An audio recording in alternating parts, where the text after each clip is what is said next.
on time. Sorry about the technical issues and the little delay that we have had in the beginning. First of all, we are going to have some roundtables, some professional voices that that will tell us about the WENDY project. But I have to say that I have the pleasure to say that I was there at the beginning of the project, and I'm here now at the completion. So congratulations all the people that has been working on this project. Thank you very much for being here today. Well, welcome to Mobility City in Zaragoza, as you have seen in the video. Welcome to the final event. We are having first some words of Jorge Calabia. He will talk on behalf of Mobility City to open the day and welcome us to this final event. Jorge, the floor is yours.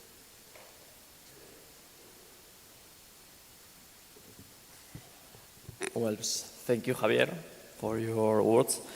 Good morning, everyone.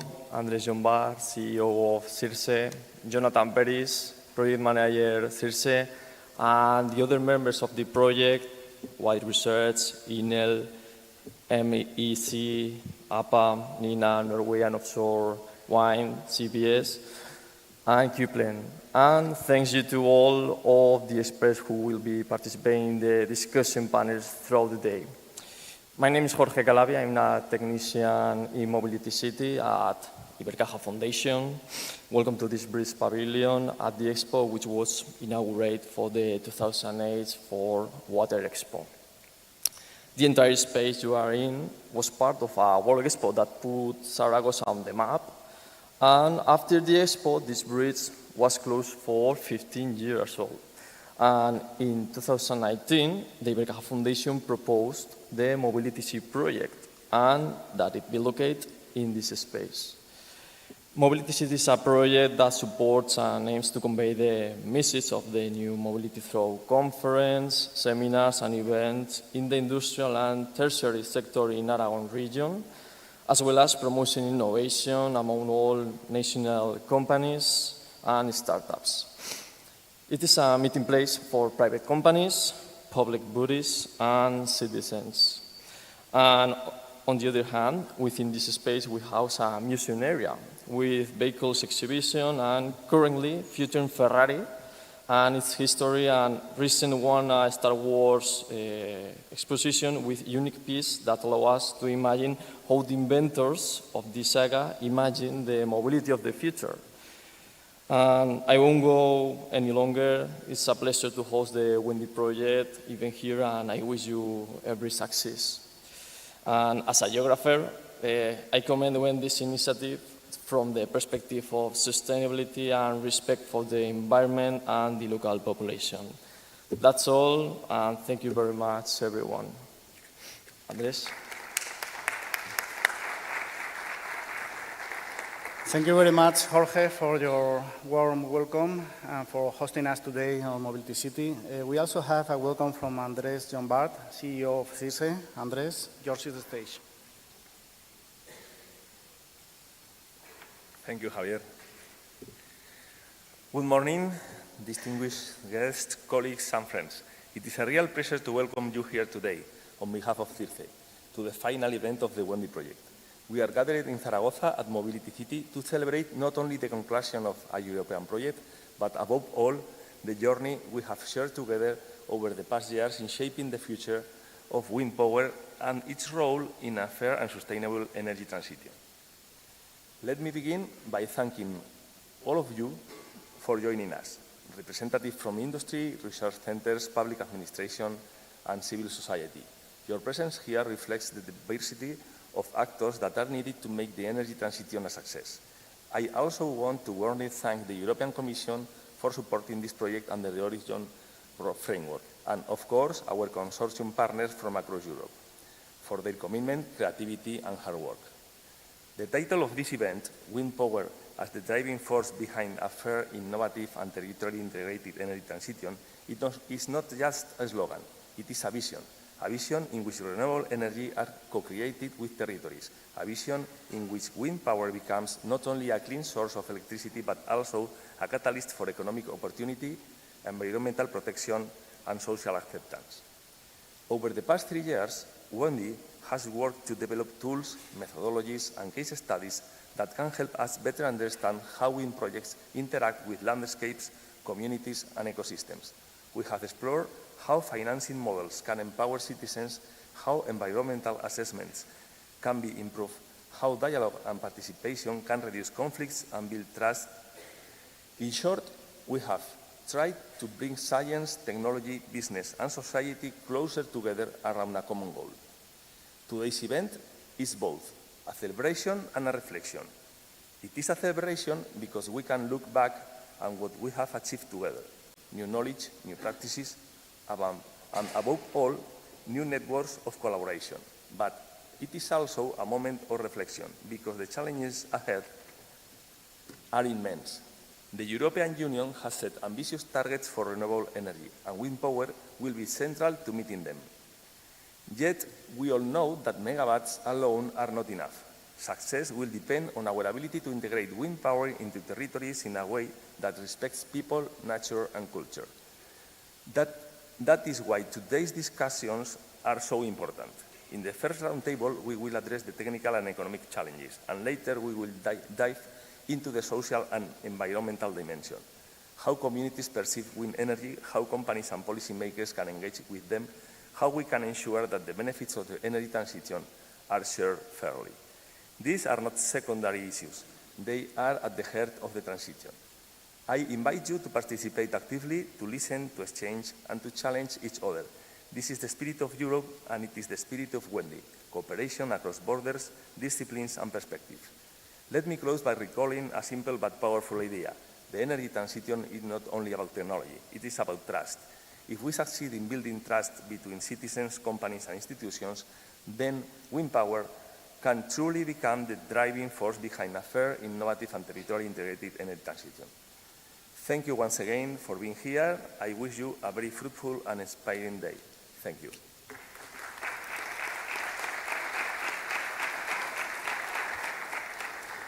Thank you, Andres, for your words. As Andres has said, WENDY is a project that will make us look at how wind power can bring a fair, innovative, and well-integrated energy transition in Europe. To reinforce that, we've got Jonathan Peris that we will scope the goals of this project. Jonathan, with him, I've been working like 3 years in this project, preparing this final event.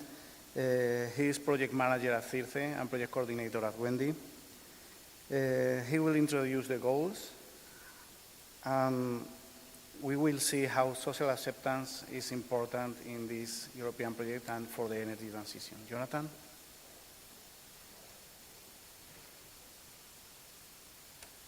Thank you, Javier. Later on, I will give you a more general idea about WENDY project. Then, as introduction, and good morning, everyone, obviously, I would like to welcome all you to the final event of the European project WENDY here at Mobility City in Zaragoza. Let me begin sincerely thanking all of you for joining us today. We are joined by representatives from public and private institutions, research, associations, as well as expert and professionals that have accepted our invitation today. Thank you. Thank you for dedicating your time and your attention to a topic that is absolutely crucial for our present and our future, the energy transition. Today's event is a very special one with 3 main objectives. First, we would like to share and highlight the work that has been carried out during the past 3 years that I have had the honor to coordinate. Later on, we have the chance to present our roundtables and our results in more detail. but this gathering goes well beyond technical presentation, because our second goal is to create today a space for dialogue and reflection. Through the roundtables, we will explore the challenges and opportunities of wind energy as key lever of transformation. This is meant to be an open forum where different perspectives can be heard and where we can enrich each other's vision. And third, this aims to be a platform for the future, a place to foster new initiatives, new collaborations, new projects that can further advance the European objectives on sustainability, innovation and territorial cohesion. The importance of projects like WENDY lies precisely in their ability of bringing together efforts. European initiatives such as this one make it possible to combine scientific knowledge, business expertise and social commitment under a shared purpose. They help us to test innovative solutions to better understand the economic, social and technological aspects, but above all, to build strong alliances among diverse stakeholders. Wind energy, which stands at the heart of our project, obviously, is one of the key levers of that change. Yet we know that it's not only about the installed capacity of technological progress, but also how to integrate this transformation into territories with sensitivity towards communities, the environment, and the social balance. That's why today, today's program revolves around two main dimensions. As my colleague Andres said before, the technical and economical challenges, and on the other, the social and economical aspects. Our roundtables will reflect this comprehensive vision. We will discuss wind power's contribution to the transformation of the energy system, the economic implications, the business opportunities, and how to manage the territorial impacts. I'm convinced that the exchange between our speakers and all of you will be one of the greatest assets of this event. In short, this gathering is not only the closure of a project, it's also an invitation to continue building together, to continue exploring ways that can accelerate the energy transition in an innovative, sustainable, and territorially integrated manner. Thank you once again for being here with us today. I truly hope to enjoy the sessions, take an active part of our discussions, and we can take another step toward a more just and inclusive energy future. Thank you. Thank you very much.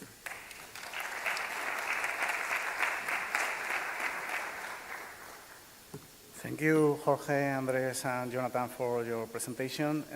Next, we are moving to the first roundtable. I hope that we have this. I will locate a little the people. Okay.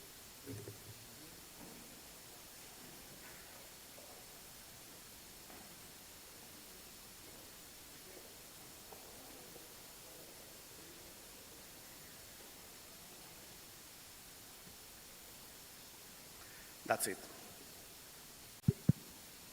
We are moving, as I've said before, to the first roundtable. This roundtable is focused on the technical and economic challenges of integrating wind power, of how we are scaling wind power and integrating it efficiently into our system. Our moderator is José María González Moya, is General Director of APA Renovables, and our panelists from this part is Enrique Doijo, a Senior Manager at Deloitte, Raúl García, CEO of ASEALEN, is the Storage Association in Spain, Javier Prados, Country Director at Copenhagen Infrastructure Partners, SIP, and Mercedes Casado, Head of Business Development at RWE Iberia. José María, thank you for guiding and leading the discussion. Thank you, Javier. Thank you, Javier. Good morning, everyone. I am José María González, Managing Director in APA. know APA is the Spanish Renewable Energy Association. We have been preparing renewable for 40 years and especially wind power. For me, it's a pleasure to be the director of this roundtable. Experienced professionals,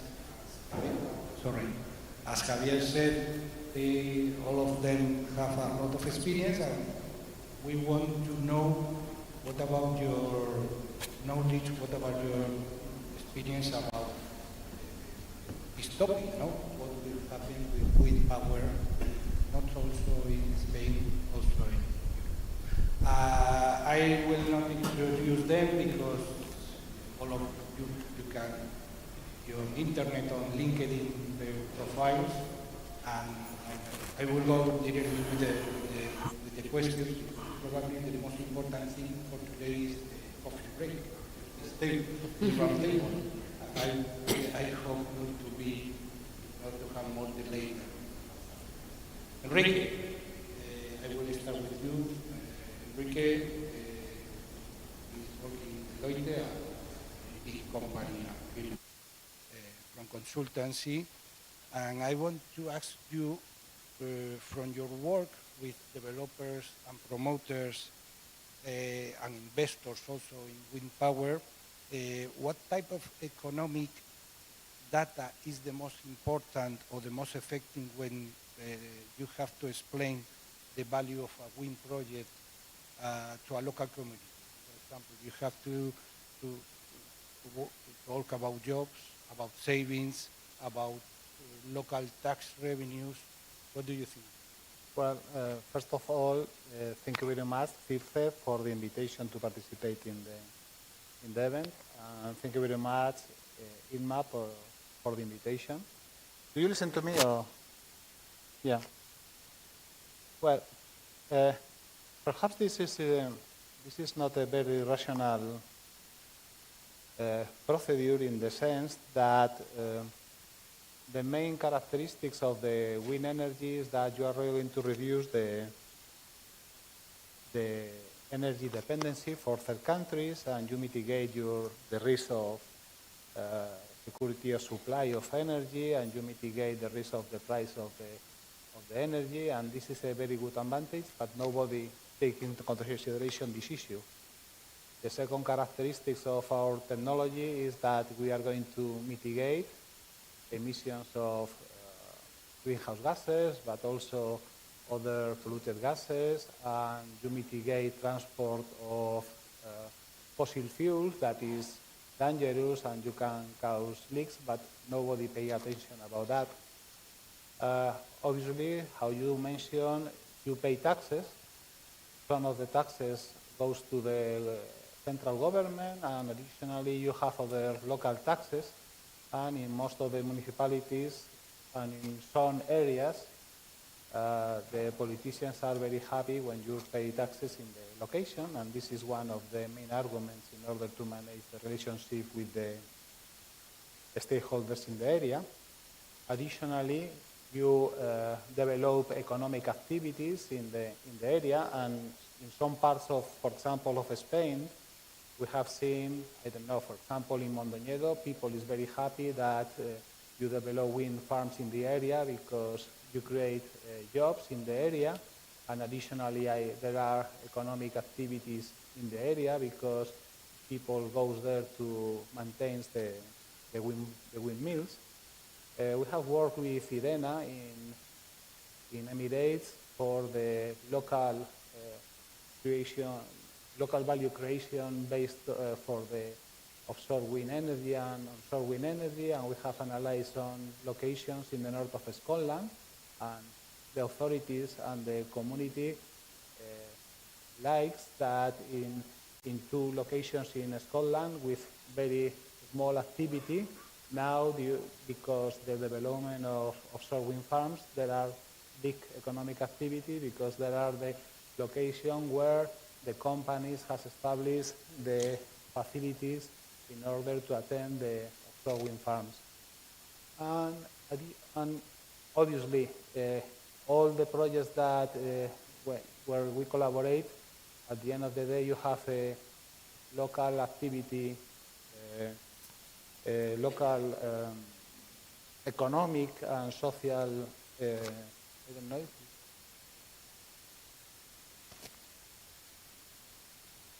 Okay.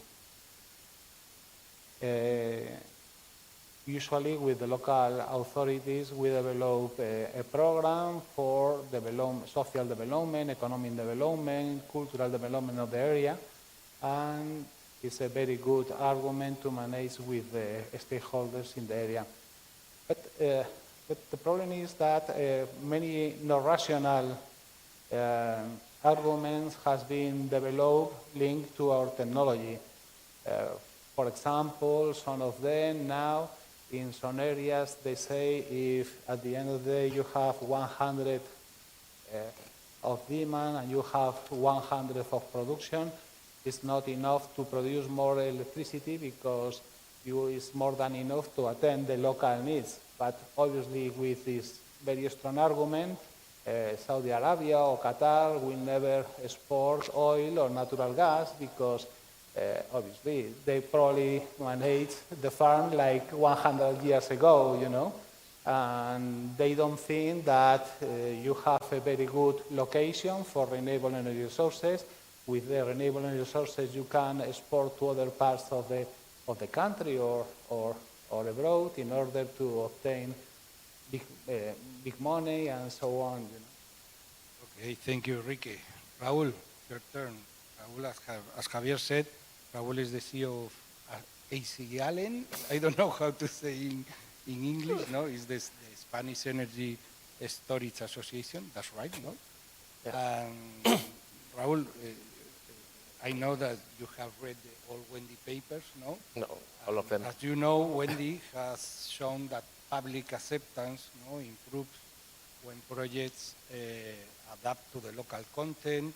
In this sense, what role can energy storage in improving flexibility for and local integration of wind farms will do? What about the storage? The storage will be a key for the wind development for the future?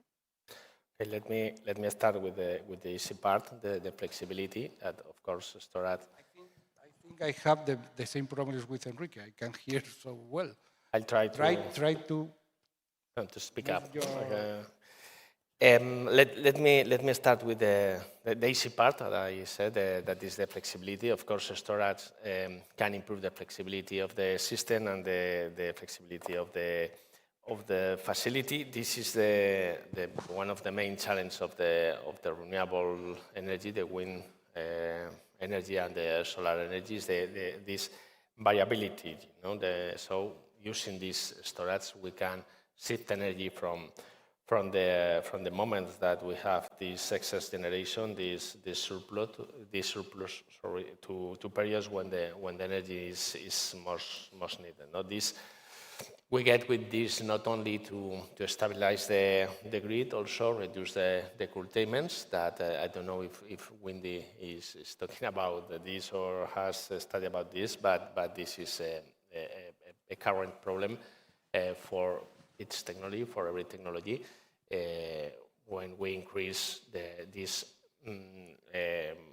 renewable energy. You know? So this managing, so the storage can makes a better use of the facility, so the project gets more efficiency and is better for the community and better for the system. Okay. In addition, there are several other services that can be offered for the storage facilities. That I think is not the time to go very deeper with this, but there are related to frequency, balancing systems, and synthetic inertia, and these other technical parameters of the grid that are very, very relevant. So storage is very need for the system and very need for the wind farm. So in the future, my opinion, most of the new facilities has to get this kind of storage of facilities. Regarding the public acceptance, if the getting or get storage be part of the wind farm, I think it could be help. It could help because the wind farms can be more reliable neighbors, no? More reliable partners. It could be a better partner for the community, because sometimes or relatively often communities are concerned about the mismatch, between the local impacts and the local benefits. So if we can store energy in the project, we can use this capacity in order to offer several services to this community, where I think it will not be very common, but in case of an outage, if the battery or the system can provide this backup for the community, it could be feel like a good benefit, for the community. And the same thing can happen with the self-consumption schemes, in the sense that the storage can provide this kind of firm capacity or can provide the capacity, the energy, when the community really needs more, not when the wind is blowing, for example. And with this feeling, with these benefits, I believe that they can, or the storage and the wind projects can change this, this view of the assets like something that we export. We talked before, that the energy is exported elsewhere. We don't know we know where, but we can change this with local visibility, because the project supports the local residences and energy independence. And finally, when you put a co-located project or you put a storage in near these generating projects, this creates new opportunities for more participatory business model. It's not just a self-consumption per se. You can enable local actors to take part really in energy management. It's an opportunity to create new business models and new models for share energy. These mechanisms can empower citizens, and get change.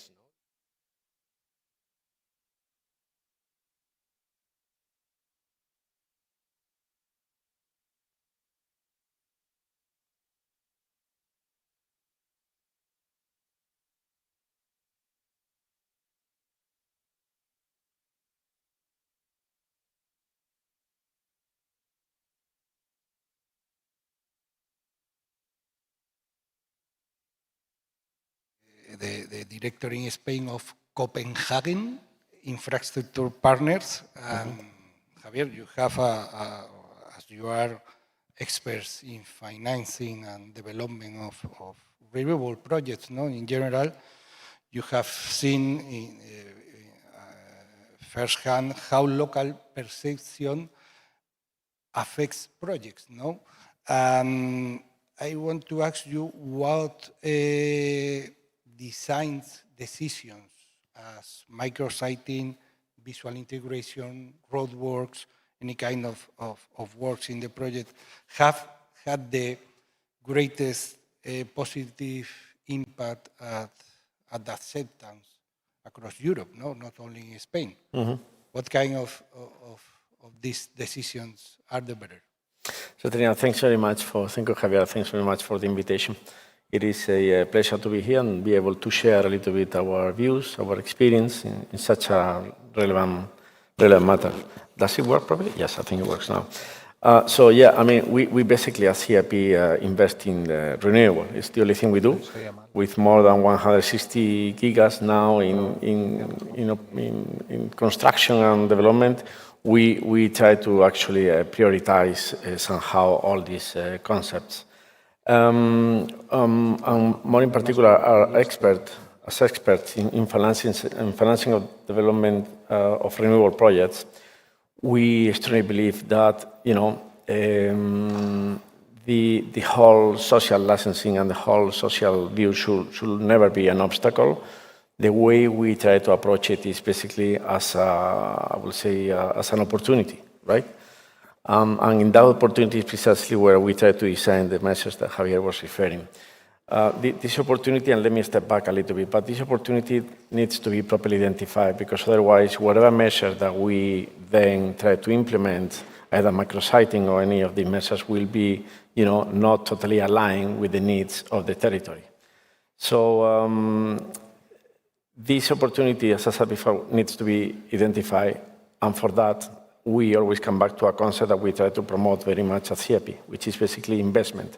Invest in precisely identifying the opportunity, and that investment requires obviously human resources, requires the financial resources, requires that the company shares all the views, experiences in other projects, all the knowledge and everything counts in order to identify that opportunity, and then conduct a proper analysis before implementing these measures. I'm still, in the previous step. Before implementing this measure needs to be, capable of identifying the precisely what opportunities are there in the specific municipality, what challenges are the local municipality facing, what are the main strengths, what are the main weaknesses, or what are the main, threats that they are facing. And once we do, what we try to do from CIP is, once we do this analysis, we will be able to design specific measures. But I'm coming back to the main point of the question. Measures are actually quite, different from each other, but you mentioned micrositing. Micrositing is definitely one of the very early measures that we implement, and that requires, coming back to the concept of investment, that requires a proper investment.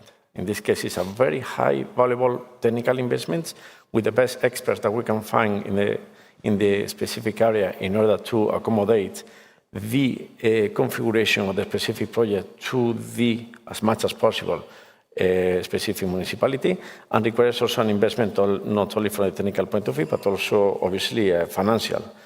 At CIP, we do large-scale projects, and therefore the whole micrositing concept is very important in the sense that large-scale projects, because of the size, allow a higher degree of micrositing, but definitely it's one of the key measures that we try to implement very early when developing the projects.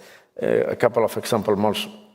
We try to do very deep collaborative engagement with the municipality. What I mean with this concept is basically that we try to identify what are the impacts. So during the whole designing of the project, we try to identify what will be the impact that will have in the territory.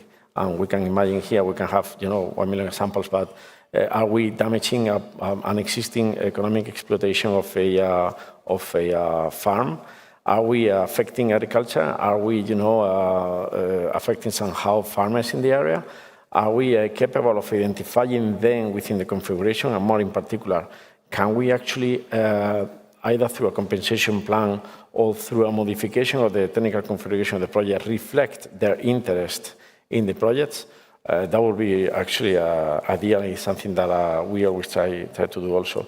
And then coming back to later phase of the development, once the project has been designed and is built, are we capable of also offering somehow a multifunctional opportunity for the municipality? Can they use the wind farm in a way that it was not considered before? And more in particular, are we creating new paths, ways, areas, and something additional to the local municipality or local community that they can use together with the exploitation of the wind farm? So that's actually a third consideration that we always take into account.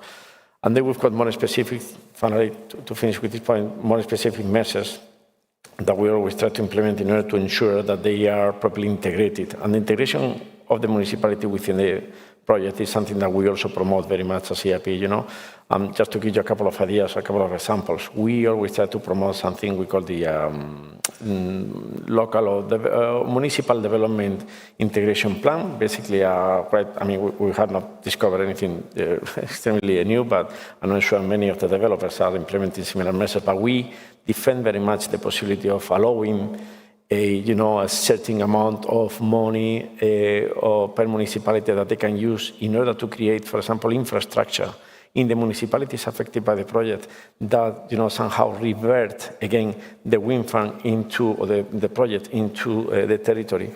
Or more specifically, and I finish with this point, we try to see what are the specific impacts in each of the economic activities in the municipality. So we ensure that whenever the project is in operation, we offer, compensation plans and similar measures that allow them to somehow minimize the potential negative impacts of the wind farm. Okay, thank you, Javier. Mercedes. Mercedes is head of business development in RWE Iberia. And Mercedes, I want to ask you about repowering. Okay. As you know, in Europe, we have a great track record in wind power development. No? I think we were pioneers of around the world. And in particular, in Spain, we have, I think, near of 20,000 megawatts nearly that have been operating for nearly 20 years. No? And the government of Spain has invited us to work to repowering this the wind power in Spain. What do you consider is the contribution of wind farms repowering to energy transformation? Hello, good morning. Thank you, José María. Thank you for inviting me to this session. I think that's a very good question, José María, because repowering can highly contribute to energy transformation. Regarding Spain, wind technology is one of the oldest renewable technology, wind, solar. We're not talking about hydro, but first wind turbine was installed in northeast of Spain in 1984. And as you were commenting, more or less 20 gigas will be more than 20 years old in 2030. This means that if we are able to repower part or most of these sites, we can highly contribute to energy transformation. How? Let's consider that the first wind farms were located where the wind resource was the best. Therefore, being able to use the new technology in the old sites will allow us to produce much more energy. So yield of these new wind farms is higher than the old wind farms. We can estimate that with the same grid connection, you can produce between 30, 50, or even more percentage of energy compared with the former or old initial wind farm. Therefore, you can increase renewable energy using the same location, the same land, and it's not true. You are reducing the land occupation, which is one of the key points also to tackle. And other benefits, new wind turbines are technically better. They can comply with grid codes. They can contribute to the security of supply or to the grid with the grid codes better than old turbines. Also, operation and maintenance costs will be lower. Therefore, fostering or incentivizing repowering would be a good way to improve or to accelerate or reach the renewable targets in the energy transformation. I think those are the main aspects. And regarding our company, we are right now finishing the repowering of one wind farm It's not a very big wind farm, it's 16.2 grid connection, 27 wind turbines, 600 kilowatts are being replaced by 3 wind turbines, 6.6 megawatts.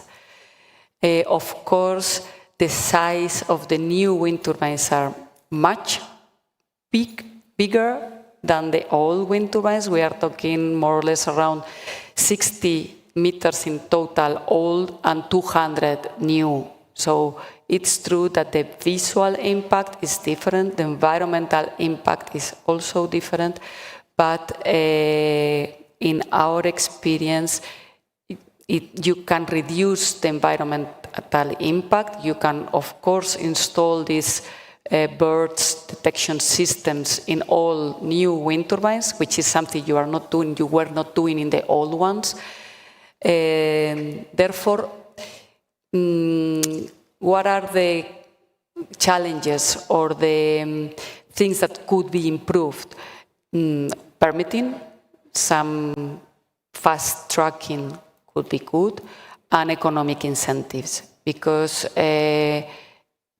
it's challenging for the companies to, when you compare investments, the value of the new wind farm should be bigger than the old wind farm in order to invest around 1.2 million per megawatt in a new wind farm. That's something that it's need to be analyzed, and in my opinion, incentivizing the investments could be a very good way to accelerate, to increase renewable energy and reach our targets earlier. Okay, thank you, Mercedes. We will do another round, okay, very quickly, because the coffee is waiting for us, okay? Enrique, let's talk about with the project with oppositions, okay? You know, as you know, there are a lot of projects with high opposition, and I want to ask you, what tools do you think have proven useful to strengthen the positive narrative in this case? Are, for example, share revenues models or different scenarios helping companies to increase this acceptance? I think this is very complex in the sense that the revenue in the wind energy business, in the electricity business, is complex, because what happens when you have a negative price in the market or you have zero prices? Is the municipality going to participate in the negative price, for example? It's complex because you have PPAs with penalties. Are they going to participate in the penalties? There are complex instruments with index, the revenue to some prices, and it's also difficult. At the end of the day, you have a partner in your business that only participates in the revenue. However, they don't have any commitment with the expenses or with the facility. If, for example, if you have a problem like some years ago in Texas, that there was very cold weather and some wind farms has very big problems, they don't produce for a long time and they have very serious damage in the wind turbine. What is the situation with the player? For me, is very complex because you have a partner in the business that does not participate in the risk that the entrepreneur has in the activity. Okay, thank you, Enrique. Raúl, let's talk about regulatory frameworks. It's not easy, but it's a little boring, but I think it's important to know your opinion about do you think there are some elements in regulatory frameworks that will help us to increase the acceptance of wind power, or some measures that to hybrid wind and also storage will be positive for communities, for societies? Okay, the framework is complex too. Okay? The world of energy storage and the operate of energy storage is complex, and it starts or begins in the regulatory frameworks. No? One of the thing, and I have this at the end of this answer, no? But one of the work that we have done these last 5 years is quite simple. No? It's said to the regulators, the policymakers, that the storage is the same, no? For the same that energy, renewable energy, no? For example. So we see then in a new policy framework, when you write renewable energy, right, and energy storage. No? So in that case, this positive policy in order to foster renewable energy, in the case, for example, of quick permitting or some kind of legal improvements, is for not only for the renewable energies, for energy storage too. So, and it's not related directly with the framework, but it's very important or very related with the political authorities or the governments, regional and local, regional and national government. Regarding for storage, at least, is very important the knowledge of the technology, the support of the technology, and try to avoid these misunderstandings that produce the unknowing the technology. You know? For example, in best systems, battery energy storage systems, the problem is sometimes people doesn't know what is facing, no? What is the project do, what brings, what the real risks, what the potential problems. And if we think, for example, in Pampa, in Pampa hydro reservoirs, people think in big dams and big reservoirs, and this kind of storage facility, the size of the projects are smaller. So policy has to understand that the storage is an essential part, is necessary if we want to continue in this new, new set of reliance and resilience and strategic independence in Europe, and we need that the storage will be part of the project, of course. So the policy is try to understand this need, try to understand that we need firm capacity, try to understand that we need flexibility, and try to understand that the storage has to be near the generators and near demand, not in the middle of nothing. Okay, thank you, Raúl. Javier, from your global experience, are there benefit sharing mechanisms or community engagement models that could be adapted across Europe or to improve the reception of wind power? Do you know? No, absolutely, yes. And I think that, again, coming back to the concept of early engagement and co-design of the project is fundamental.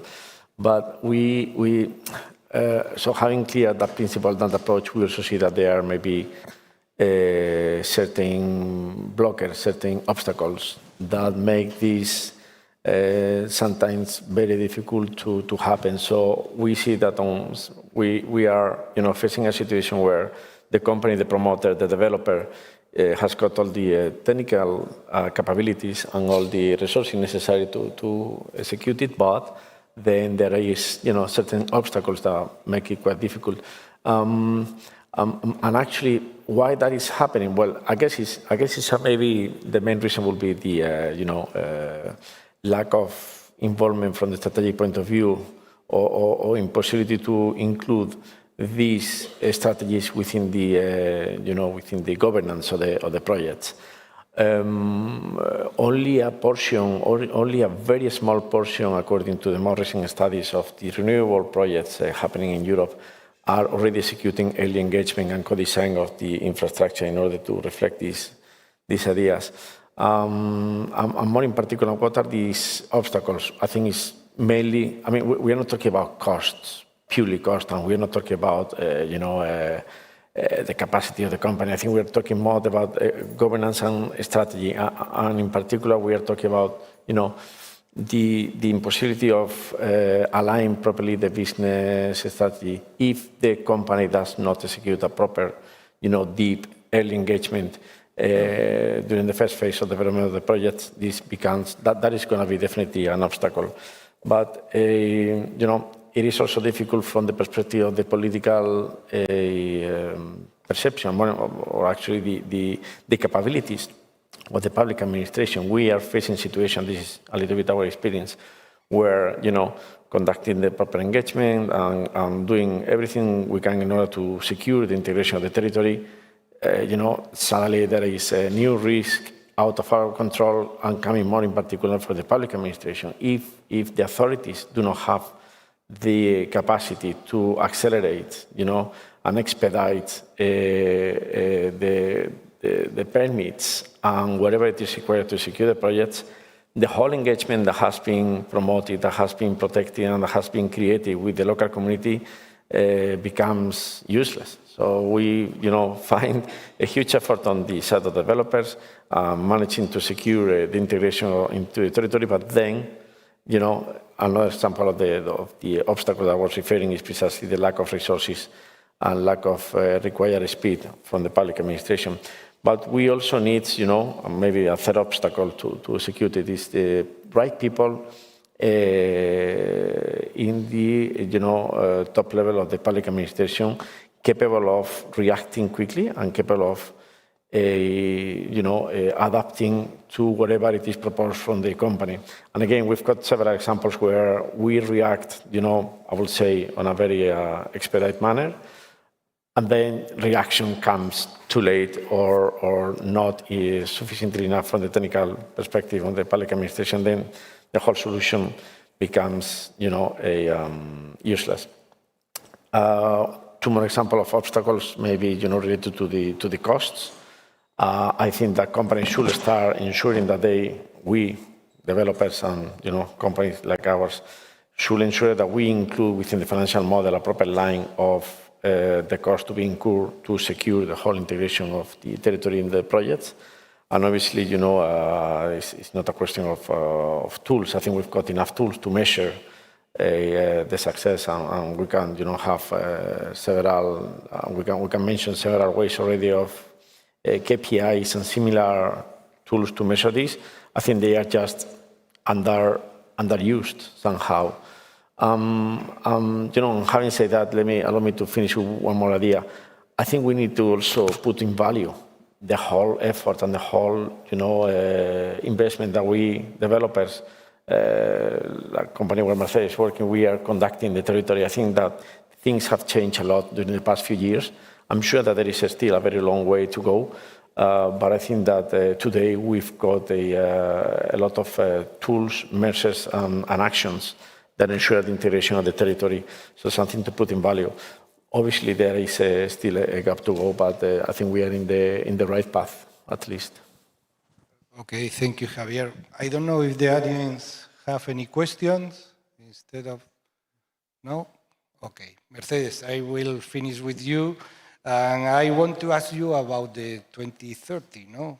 Sorry? 2030. If we look ahead, looking ahead to 2030, we have a very ambitious targets on renewables in general and also in wind power.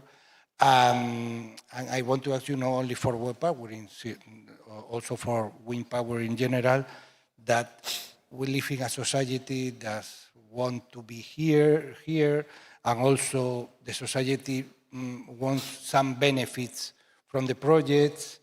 I want to ask you, what kind of commitments should developers and also public authorities have to make to the society? Mm-hmm. Yeah, thank you, José María. Yes, good point. I mean, 2030 targets or I mean, I think they are not mandatory, but it's our intention to reach.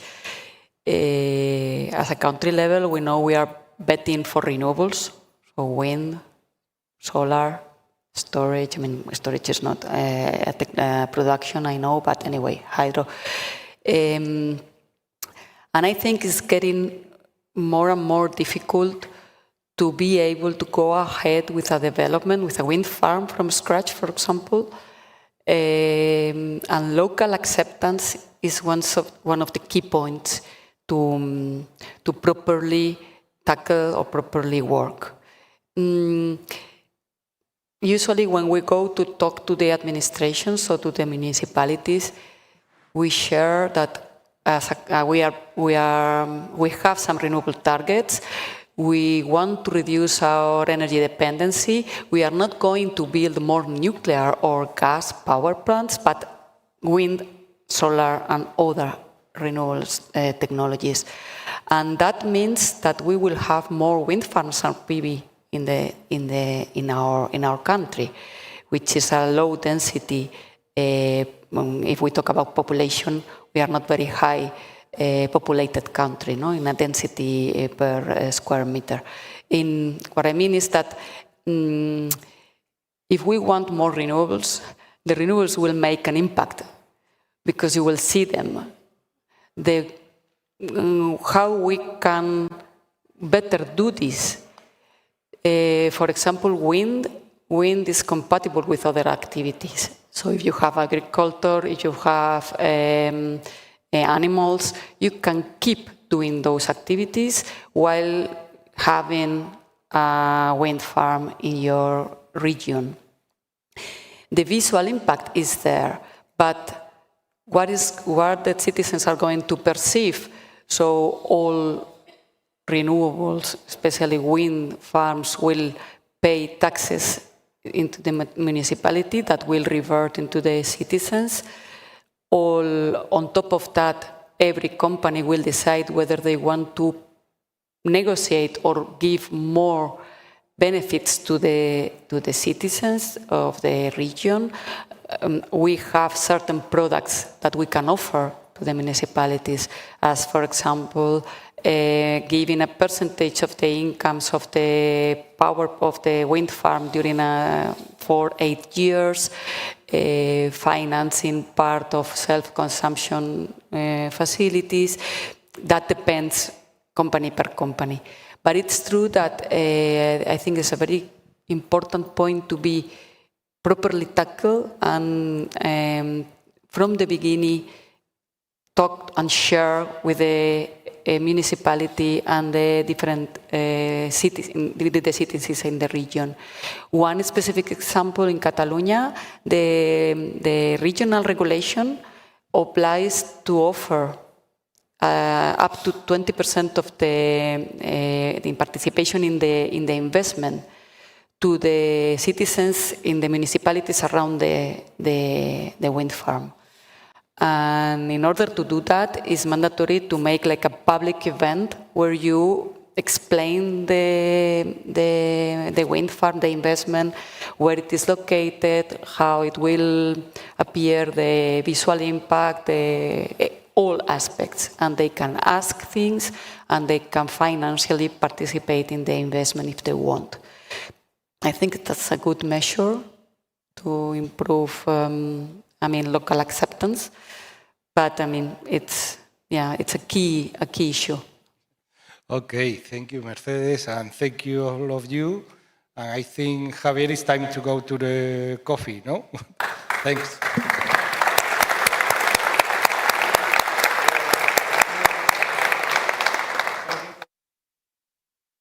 For a clear and practical discussion, we are, as Jose Maria has said, 30 minutes of coffee break. It's a good opportunity for networking.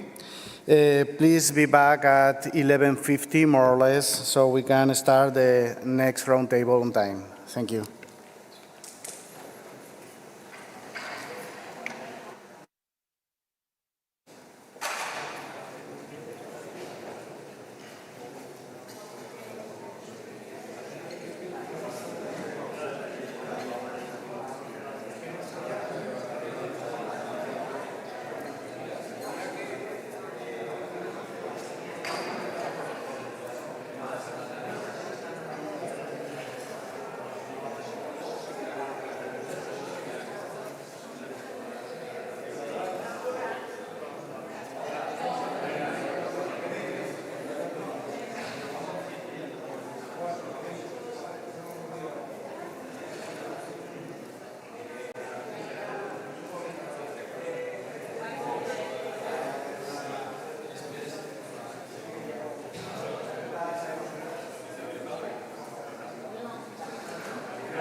pues no se mete las dos gráficas que haya y después déjalo para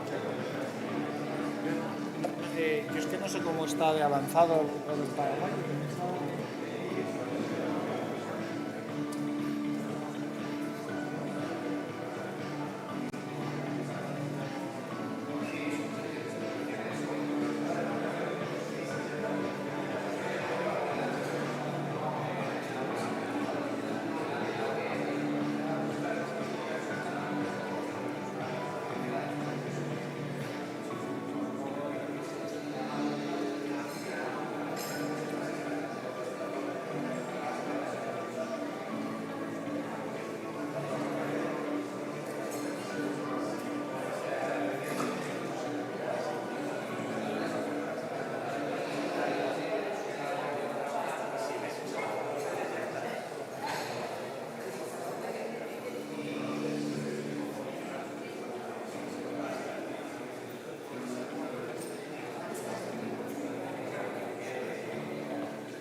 Vale, pero las regresiones mañana.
addressing the territorial, social, and environmental dimensions of social acceptance and how wind projects can coexist with the communities and with nature. This roundtable is a bit different as other ones, as Fernando Safont has going to make a speech in the beginning. It will be in Spanish. After the completion, I will translate it into English. Our moderator, you know him from before, is Andrés Llombart, CEO of CIRSE. After that is Fernando Safont, President of Viento Alto Association, Jesús Alijarde, General Director of Iberseed, Luz Agui, the Head of Territorial Finance and Development of Enerfib Spain, and Javier Del Pico, Director of Energy in Samca Group. Andrés, you can start. Thank you, Javier. So let's start with Fernando. Please, Fernando. The question is, why is it essential to address social and environmental aspects of wind power from the earliest stages? Pues, muy buenos días a todos y, bueno, primero dar las gracias, ¿no?, por invitarme a este evento. Preguntaréis qué hago aquí. Esa misma pregunta la hago yo, un poco rodeado de grandes empresas, ¿no?, de grande gente de este sector. Yo soy un humilde alcalde y presidente de una asociación que creemos en el año 2017, pues realmente con motivo de una visita institucional en el maestrazgo de varios políticos y viendo la riqueza que generaban los parques eólicos a una zona vecina de la nuestra, soy del maestrazgo, la comarca del maestrazgo pegado a Guadaljabalambre y pegado a la Comunidad Valenciana Castellón, Esport Maestrat, llevaban ya 20 años con molinos, pues vimos el crecimiento, ¿no?, de ellos, no solamente económico, sino en servicios. Entonces, reitero, después de la visita institucional de varios políticos, solicitemos el hecho de implantar parques eólicos en nuestra zona. Como todo el mundo sabe, ¿no?, pues los parques eólicos es un tema económico, aparte de sí o no para los ayuntamientos, ¿vale? Entonces sí que vimos que teníamos que socializar un poco que no hubiera, en definitiva, que no hubiera equipos de primera división ni de segunda división en el territorio. Entonces constituimos una asociación. Ese mismo verano contemos con el Gobierno de Aragón, que nos apoyaron para hacerlo.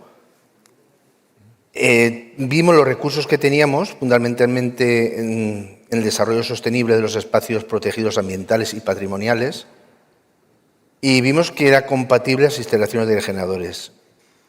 Así como contábamos, como bien reitero también lo mismo, ¿no?, contábamos ya con la riqueza del viento que teníamos en los pueblos vecinos. En septiembre de este mismo año solicitemos la colaboración del Gobierno de Aragón, pero un poquito ya más extensa, que nos pudiera informar cómo gestionar y cómo formar una asociación. Después de hacer varias reuniones, para hacer un modelo sobre todo participativo, como bien he dicho antes, sostenible y solidario, y socializando parte de los ingresos, dando que el desconocimiento de los puntos concretos de la posible ubicación, o sea, en ese momento estábamos viendo el desarrollo de los parques eólicos de vecinos y nosotros pensando en ellos. En resumen de este proceso inicial, destacábamos que los ayuntamientos nos constituimos en asociación de forma jurídica, en defensa de los recursos endógenos, así como método y modelo de generación de empleo, riqueza y futuro, pensando en los empleos para la construcción y el mantenimiento de los parques, como para los proyectos que posteriormente seamos o sean capaces de impulsar, tanto públicos como público-privados, con los recursos que se pueden generar tanto por alquiler como por los impuestos. Todo ello en aras de luchar contra la despoblación y, sobre todo, demostrar la capacidad general de los recursos y actividades desde lo público. Los ayuntamientos, como administración pública, consciente de las condiciones ambientales y salvaguardar el territorio en defensa de la naturaleza y de los paisajes, fuimos los primeros interesados en motivar y en condicionar la ubicación de los espacios protegidos ambientales, así como los parajes naturales que podían perjudicar el paisaje, liderando la ordenación en el territorio, la sostenibilidad ambiental y teniendo en cuenta las zonas cepa, LIC y la protección de aves, entre ellas la águila perdiguera. El modelo participativo solidario, sostenible y solidarizando parte de los ingresos, responde al interés general del futuro y a una apertura de modernización de trabajo en la misma dirección y sumando esfuerzos pensando no solo en el presente, sino en futuras generaciones. Cabe destacar que los ayuntamientos tomamos en todos los casos el acuerdo de participación en la asociación por unanimidad. Fuimos todos concejales, 59 en aquel territorio, elegidos en las elecciones municipales y representando a todos los grupos políticos. Yo creo que eso es lo que más hay que destacar, ¿no? Si en nuestra casa es complicado, ya es difícil, ¿no?, meter de acuerdo a la mujer, a los hijos y al marido, pues imaginaros 9 municipios, diferentes ideologías políticas y luchando por un objetivo común que era implantar un parque eólico en el territorio. Todo esto empieza en el 17, en el 2019, después de todos pros y contras que tuvimos, hay elecciones otra vez y prácticamente todos que abanderamos, mejor dicho, las renovables en el territorio, ganemos las elecciones con un 90%. Es decir, que sí que es cierto que hay mucha gente que está en contra, pero si se vende bien y sabemos venderlo, la gente está a favor. El modelo informativo y participativo, que creo que es lo que la gente siempre está diciendo, ¿no?, que implantamos parques eólicos o implantan parques eólicos sin conocimiento.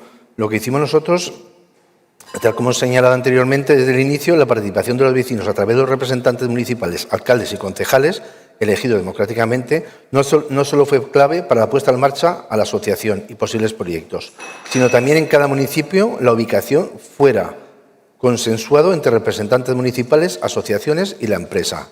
Desde ese momento tuvimos varias reuniones, municipio a municipio, y vamos contando en qué consistía el proyecto. Eran participativas a los habitantes, preguntas, estábamos nosotros, estaba la empresa. Yo creo que es una de las cosas que más llegó al territorio. Entre estos temas surgidos se habló de la integración, el respeto ambiental y el paisajístico de los proyectos, los procesos de autorización que deben seguir ante las administraciones públicas competentes, licencias municipales, declaraciones ambientales del INAGA, permisos a través de la Dirección General de Energía y a través del COTA, la generación de empleo en las comarcas Maestrazgo y Gúdar-Jabalambre y la compatibilidad de las instalaciones de renovables con otros usos y actividades del territorio, tales como la ganadería, la del turismo, silvicultura, servicios, construcción, agrícola. Fue el primer trabajo y vimos que la gente no era reacia a ello. Siempre ha habido en todos los sitios ahí.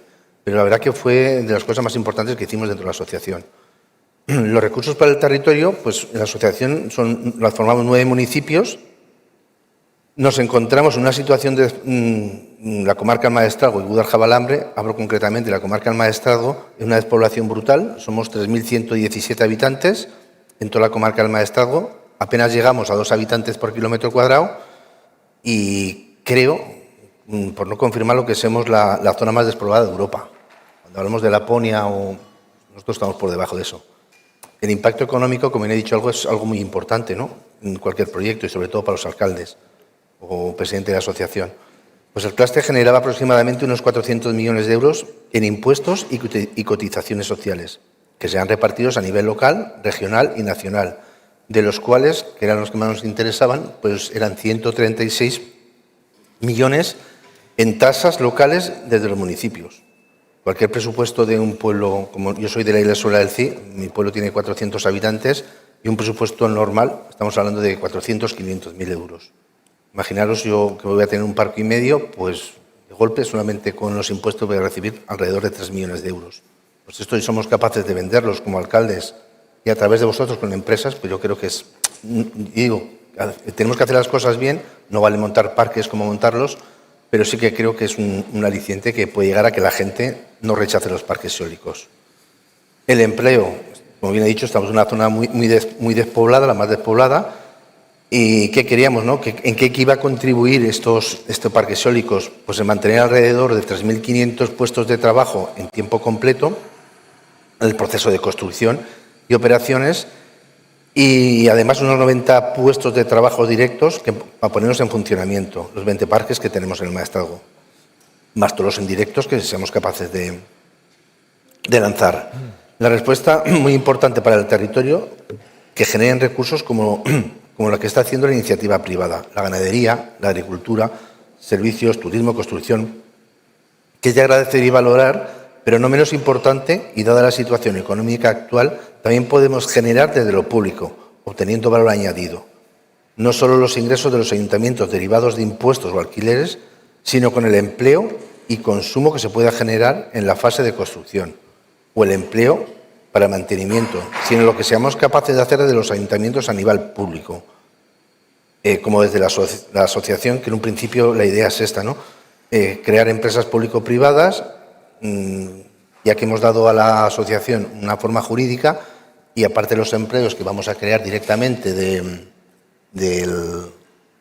los ingresos, de las tasas, pues luego intentar sacar beneficio de las empresas público-privadas. Los ayuntamientos que integramos la Asociación Viento Alto acordamos una instalación de plantas de generación energética de origen renovable planteada por la empresa promotora. Suponía una oportunidad recaudatoria que teníamos que aprovechar al máximo. Como consecuencia de ello, y siendo los primeros municipios en incrementar los impuestos por el desarrollo de proyectos de generación de energía de origen renovables, hemos marcado un camino a los municipios que lo han hecho después de nosotros. Respecto a los tipos de impositivo, pues que teníamos de inicio, hemos incrementado la media de un 250%. Y no es que sea una barbaridad, es que conocer el medio rural lo teníamos muy bajo y sí que es verdad que pues, hemos intentado igualarlo un poco al crecimiento de otros municipios. Pero buscando en todo caso el equilibrio para que los ayuntamientos recauden y que la empresa tuviera seguridad jurídica para la implantación y viabilidad del proyecto. A la vez que no desincentivábamos la posible atracción de inversiones en el territorio, en tanto que estos tipos impositivos lo son para cualquier actividad económica. Este modelo nos permitió tener otros beneficios como el programa de bonificación energética, del que ahora se habla mucho y creo que fuimos los pioneros también en instalarlo en España. Todos los municipios de la asociación, tengan o no tengan instalaciones de generación de origen de renovables, todos los vecinos y vecinas que van a ver la factura de la luz, la gratuidad del término de energía.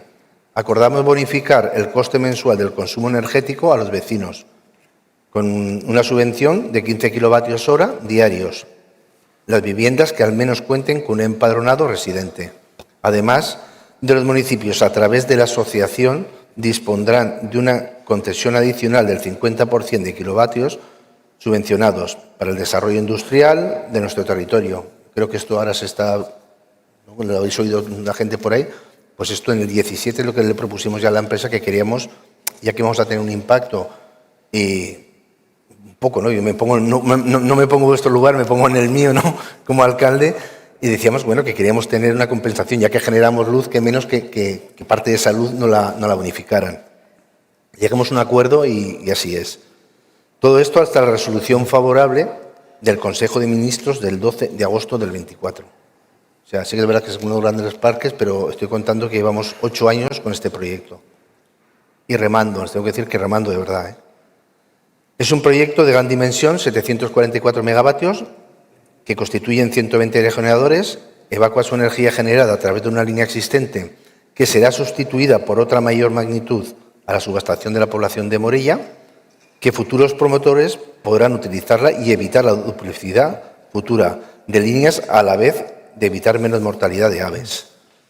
Bueno, como sé que soy un tostán, en definitiva, ¿no? Voy a resumir un poco lo que he dicho. Pues bueno, en definitiva lo que creemos en la asociación es que creemos que como representantes de los municipios, de nuestros municipios, tenemos la obligación de generar recursos y oportunidades para el desarrollo de nuestro territorio y, por tanto, garantizar el futuro.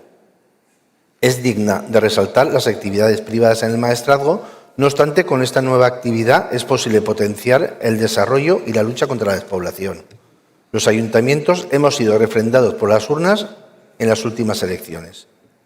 Ya tenemos impacto visual con los parques de la Comunidad Valenciana desde hace más de 20 años. Los ayuntamientos y los vecinos somos conocedores de los recursos patrimoniales de nuestros municipios y debemos velar por la protección y puesta en valor. Dentro de nuestras prioridades, queremos que los beneficios que se obtengan repercutan a nuestros vecinos. Desde la asociación estamos trabajando para mantener y crear los servicios que necesitan todos los ciudadanos, vivan donde vivan.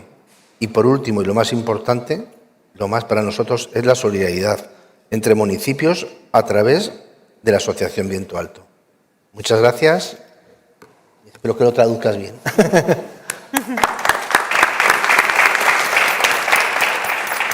Well, Fernando had the kind gesture of sending me the speech in advance, so I'm reading, not remembering what he has said. That's easier. Fernando has opened by thanking the organizer and participants on behalf of the Viento Alto Association. He has explained why the Viento Alto Association was created. After an institutional visit to Maestrazgo in July 2017, and after seeing the benefits that wind farms brought to nearby Castellón, jobs and stable income for local councils, the 9 municipalities in Maestrazgo decided to organize themselves to host wind projects in a structured, public-led way that keeps value in the territory. From the start, they examined wind resources, and just as important, the places where wind farms should not go. Protecting natural areas and sensitive landscape, including CEPA, SPA and leak sites, and sensitive raptor habitats such as for Bornelli's eagle. Their goal was to plant renewables while safeguarding nature and heritage. The association sought the collaboration of the government of Aragon to co-design a participatory, sustainable and solidarity-based model that socializes part of the revenues. Fernando has stressed the participatory approach. Each municipality held open meetings so residents could ask questions and make suggestions about locations, permits, and environmental procedures. Municipal licenses, environmental declarations before INAGA, and energy and quota authorizations. They also discussed how wind projects can coexist with local activities, such as livestock, tourism, forestry, services, construction, and agriculture. This early dialogue helped align councils, the association, of course, the developer, and neighbors on seating and conditions. Fernando has set out the local context. These 9 municipalities suffer extreme depopulation. About 3,000 inhabitants across Maestrazgo, barely 2 people per square kilometer, one of the lowest densities in all Europe. For that reason, the councils looked for a model that generated resources and opportunities not only during construction, but over the long term. The forecast economic impact on the wind cluster has been quantified at around 400 million euros in taxes and social contributions at local, regional, and national levels, including about 136 million euros in local taxes and fees in the host municipalities. In employment across Maestrazgo and Gudar-Jabalambre, the projects are expected to support roughly 3,500 full-time jobs across construction and operation, and about 90 direct operational jobs once the 20 wind farms are running, with a strong preference for hiring within the province.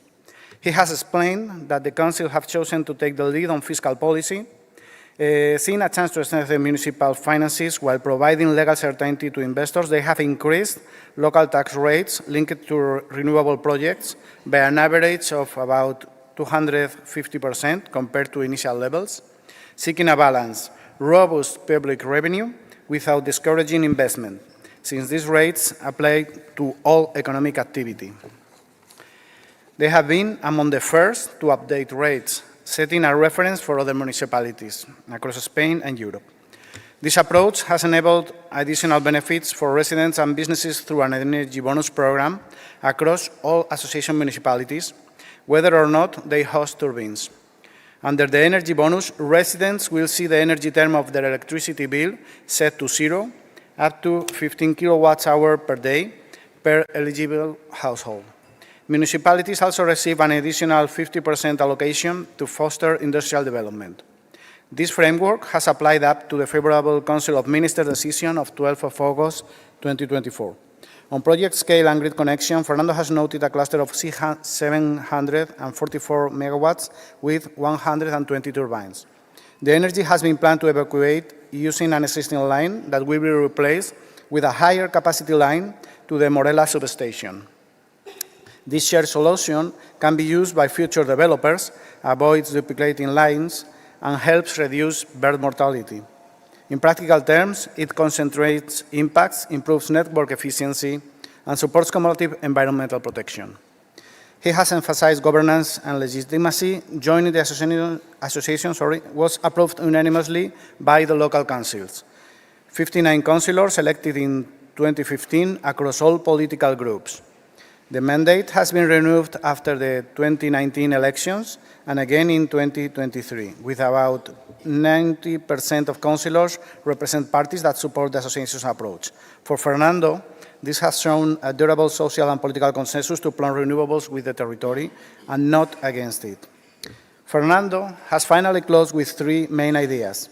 First, local authorities have a duty to generate opportunities while protecting cultural and natural heritage. The aim is not only municipal revenue, but real benefits for neighbors and the services that keep the towns alive. Second main idea, Maestrazgo has already lived with the visual impact of wind farms in the Valencian community, another region, for more than 20 years. And the challenge now has been to turn that experience into fair modern development locally. And third and last one, solidarity between municipalities is essential. Through Viento Alto Association, the benefits are shared so that all residents, wherever they live, see tangible advantages from the energy transition. Thank you very much, Fernando. Yes. So thank you, Fernando, for this very good example. And then I'm going to repeat the question for the rest of the panelists. This first question is common for all of you.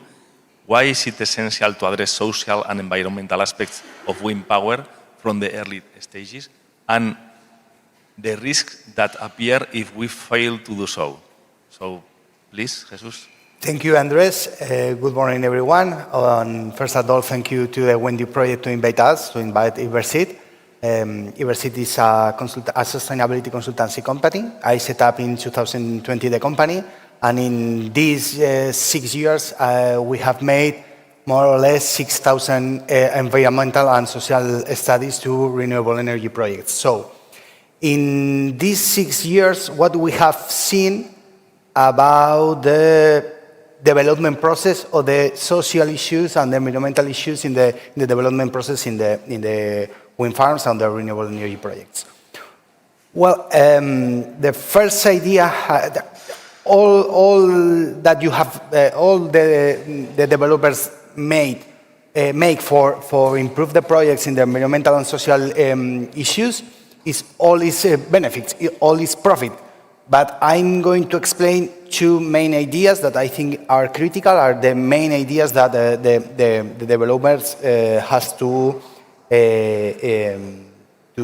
do in their projects.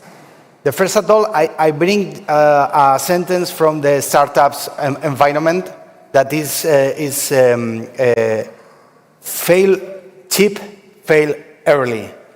Because if you invest in the very early moments, the environmental and social issues into the decision process of the development wind farms, maybe you will save thousands or hundreds of euros and years of the lost time, because the main question that make fail a wind farm is the environmental and social issues, and is the latest studies that the developers usually made in.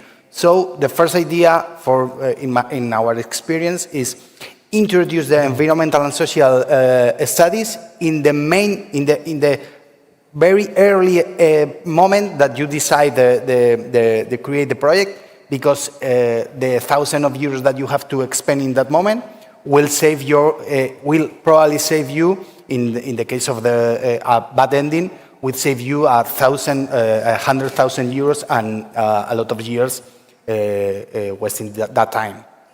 And the other idea is very close to the first one, is you have to include the environmental and social budget in your model and your financial model. Because at the end of the development process, you have to build, and you have to operate the wind farm or the renewable asset. And many times, there is a budget for environmental and social issues.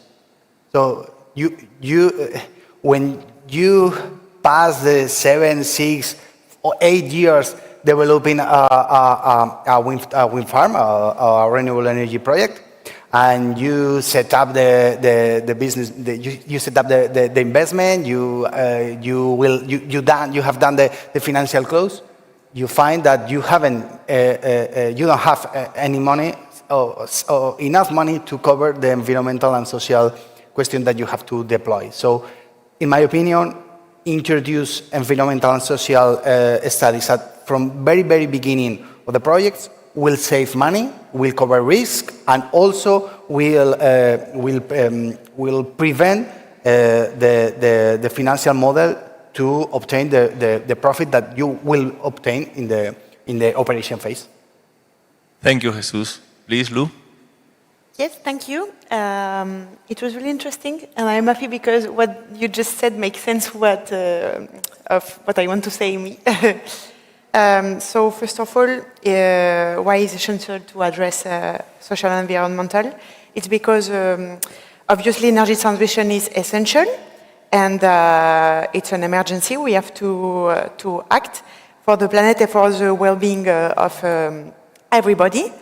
I work for NRFIP. It's a crowdfunding platform dedicated to finance projects of renewable energy.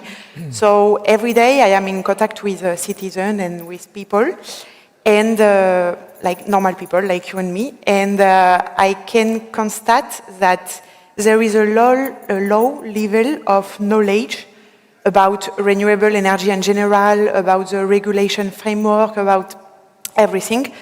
So people don't really know why we are building energy,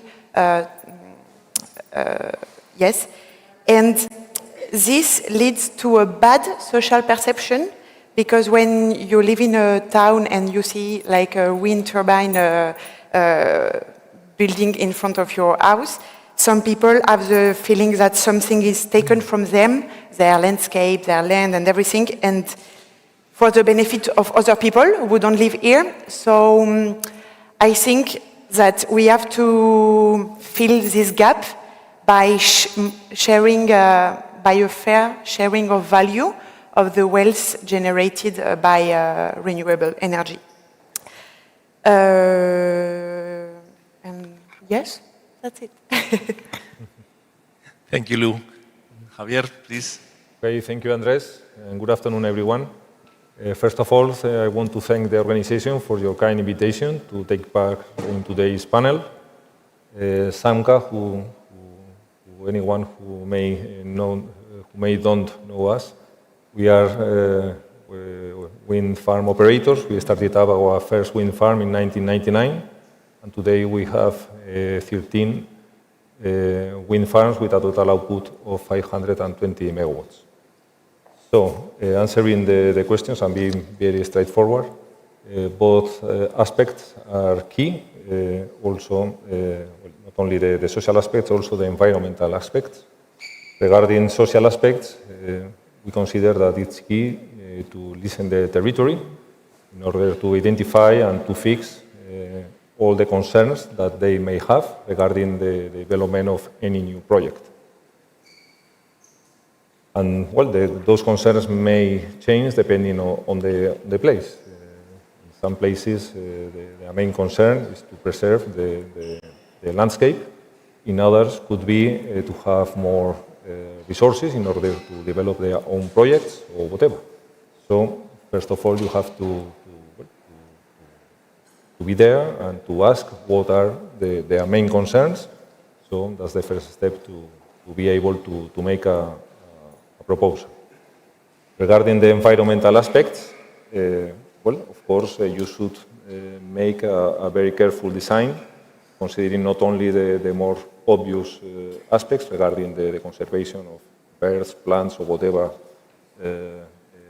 species that may live on the site selected for the project. You have also taken into account more, let's say, practical aspects, as don't cut the access to the crops, to the farms, or the area where the project is going to be erected, because otherwise you are going to have opposition just because the farmer is not able to reach this crop, or because you are modifying the course of the water, so that you are going to cause some floodage depending on the rain or whatever. So if you are successful in this approach, very likely the territory is going to support your project, and otherwise you are going to face serious difficulties that very likely are going to make very difficult the development of the project. Thank you, Javier. So let's go through the second round. I'm going to ask a separate question for each one, and I'm going to ask you to answer with a real own example, please. So, for Jesus, tools or good practices to minimize environmental impacts? Well, the first question, or the first answer to your question, Andres, I think is general idea, general tool that is Javier Prado's told in the previous table is try to solve the gap between the company strategy, between the social alignment of the project, because usually the developers build in a different moment of time each idea. They create the strategy without the point of view, the social issues, the environmental issues, and when the decision is done, after that they try to deploy that strategy decision to the field, no? To the environmental and social issue. So my first idea or my first tool is try to solve this gap, introduce the social and environmental issues into the strategic decision in the companies. But what you are asking me is more closely tool. So I think in the wind farms, I think one of the key questions is the birth monitoring, the birth impact. So the biodiversity monitor, the process of the biodiversity monitoring is one of the key questions into the environmental studies.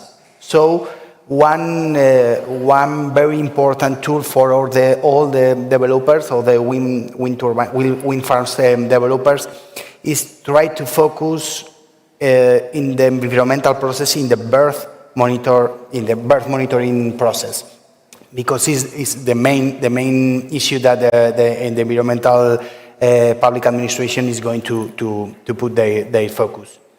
And the second one is the second one tool that I want to explain is one KPI that we have created in our company is the biodiversity net index, because all the process in the monitoring or in the surveillance of the projects in the operation phase are looking at the deaths of the birds or the biodiversity that you move away, or the bad impact that have created the wind farm. So we create an index that we also include all the positive impact, biodiversity impacts that has created by the wind project into the biodiversity. Because all the promoters, Javier Pras told before too, all the promoters are making their best efforts to improve their environment. So we try to create figures and KPIs quite objective to try to show to all the stakeholders how that project is impacting in reality, in the real environmental, not only the bad impacts. It's quite easy. Point your focus, your energy in what's your change of the biodiversity or your change on the habitat. What is really difficult is try to measure what are you doing to improve it. So we create that index that we are very happy about the methodology, because we have been around 6 months thinking about how to deploy it, And I think it's a very important tool for all the promoters, for all the companies, try to change their point of view from the floor, the debts, to the sky, to the how and why are they doing for improve their environment. So communicate the positive impact with real numbers. Yes, introduce the positive impact into the usual impact that we are measuring, because in combination you will see if you are improving or you are not improving your environmental, and also introduce the social issues, obviously. Thank you, Jesus. For Lou, please tell us about experiences with participatory financing. Yes. So NRFIP, as I said, we are a crowdfunding platform dedicated to finance renewable energy projects. We started our business in France 14 years ago, and now we have a European accreditation, so we can operate in all over Europe. But at the beginning, in France, we put in contact a project owner to finance their project with our investor base. So we offer the possibility for citizens to invest in projects. And at the beginning, the project owner needs NRFIP, not for financial aspect, but more for social aspect, because we have a lot of tools in order to convince the local authorities, the local citizens, that this project could be good for the territory. So now the succursal in Spain opened 2 years ago, and we want to implement the same model here in Spain. So I talk about tools, like one of them I really like is that NRFIP, we organize information and investment session, that is to say, in collaboration with the project owner and with the local authority. We organize a meeting and we invite all the citizens of the city. And we organize this meeting and we explain the project, why we are doing this project, why it's important. We could share data, we share the good impact in order to improve in order to share information with the citizen and explain the benefits of this project, and on top of that, offer them the possibility to invest in the project. So it's an economic incentive. Sometimes we had bad reception because energy renewable are not really accepted and some people are not happy, but with dialogue and with good intention, we can change the mood. And you, Mercedes, in the last round table, you talk about that. Some autonomy in Spain are implementing this kind of things. For example, they asked to some company to offer 20% of their investment to citizens. So NRFIP can act in this area.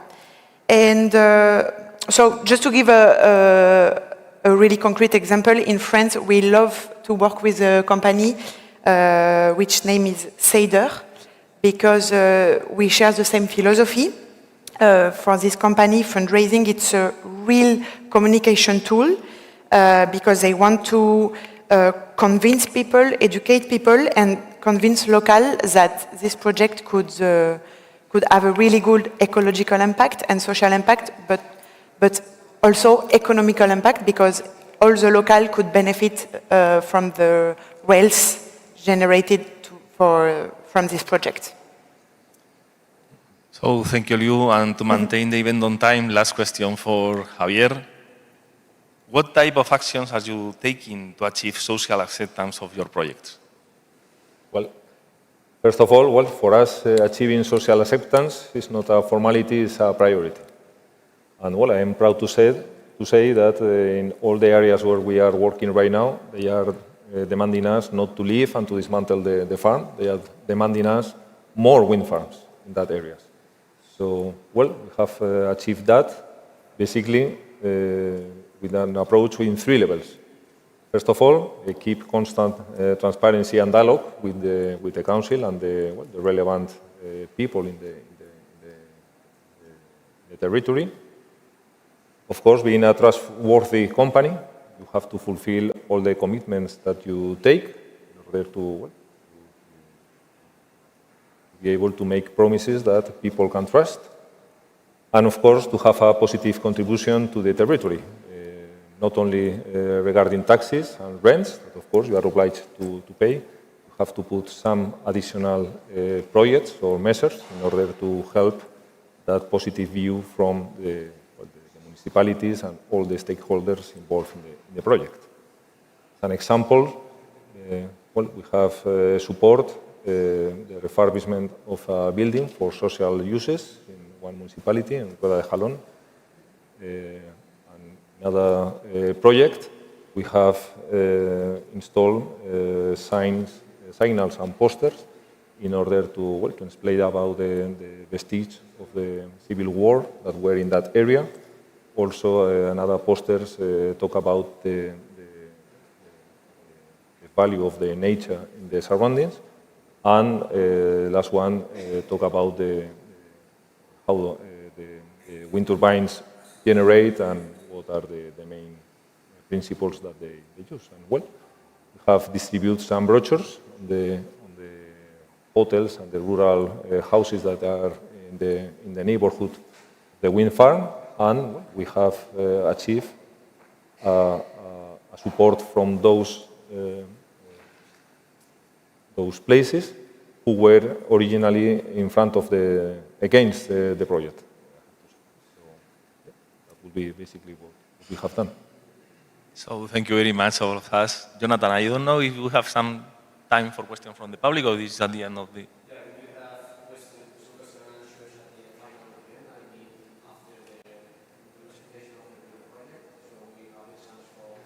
Okay.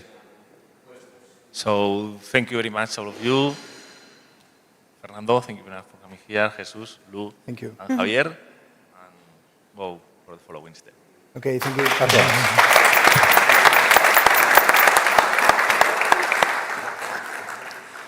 Well, after the roundtables, we are now presenting the WENDY project results, the tools, evidence, and guidelines to improve social acceptance and support better planning for onshore and offshore wind. The session is introduced by Jonathan Peris from CIRCE. We are going to have the speakers from Wide Research, Nina, CIRCE. You had it here. Sí, simplemente esto y lo otro ya de la presentación. Thank you. Before starting with my presentation for the introduction of the WENDY project, I would like to thanks again for all attendees, not only here in presence in the pavilion of Mobility City, but also the people who is in live connected online via streaming, that I'm aware that there are several people listening us. First starting, I would like to thank all the partners of the project for this successful ending of the project. I would like to give the presentation of these partners that have been involved during the whole duration of the project. Here in my right, there are several partners that are going to explain the technical work package of the project, but I have to mention not only the technical work package, but also the transversal ones. First, the management and coordination, that I have the honor to coordinate this project, and then led by APA, the communication and dissemination work package that has been crucial for coordinating and fulfill the main objectives of the project. Thank you. I have a remote, yeah. So first, we're research that will share the key insights from stakeholder analysis and societal drivers. Nina will cover environmental findings and implications for siting and monitoring. From Circe, we'll see the integrated assessment approach and planning tools developed in WENDY. Enel Green Power, EGP, will provide a developer perspective, how to apply these results in real projects. And finally, Q-Plan International will present on replication, roadmaps, and the path to scaling. With this, I will give a short introduction before giving more in detail with these kind of results. No, it's not working.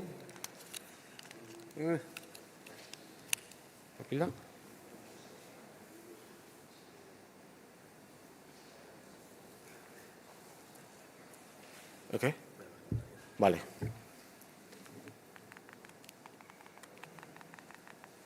Ya, el mando no funciona.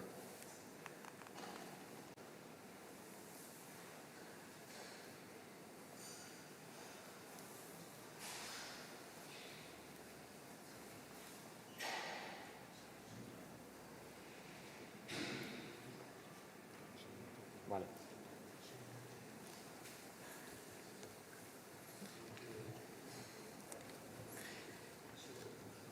Again, a real proof that we are in life. This is like a project, okay? We have faced several issues during the project in the last 3 years, but all of them have been solved. So we will solve this one as well today.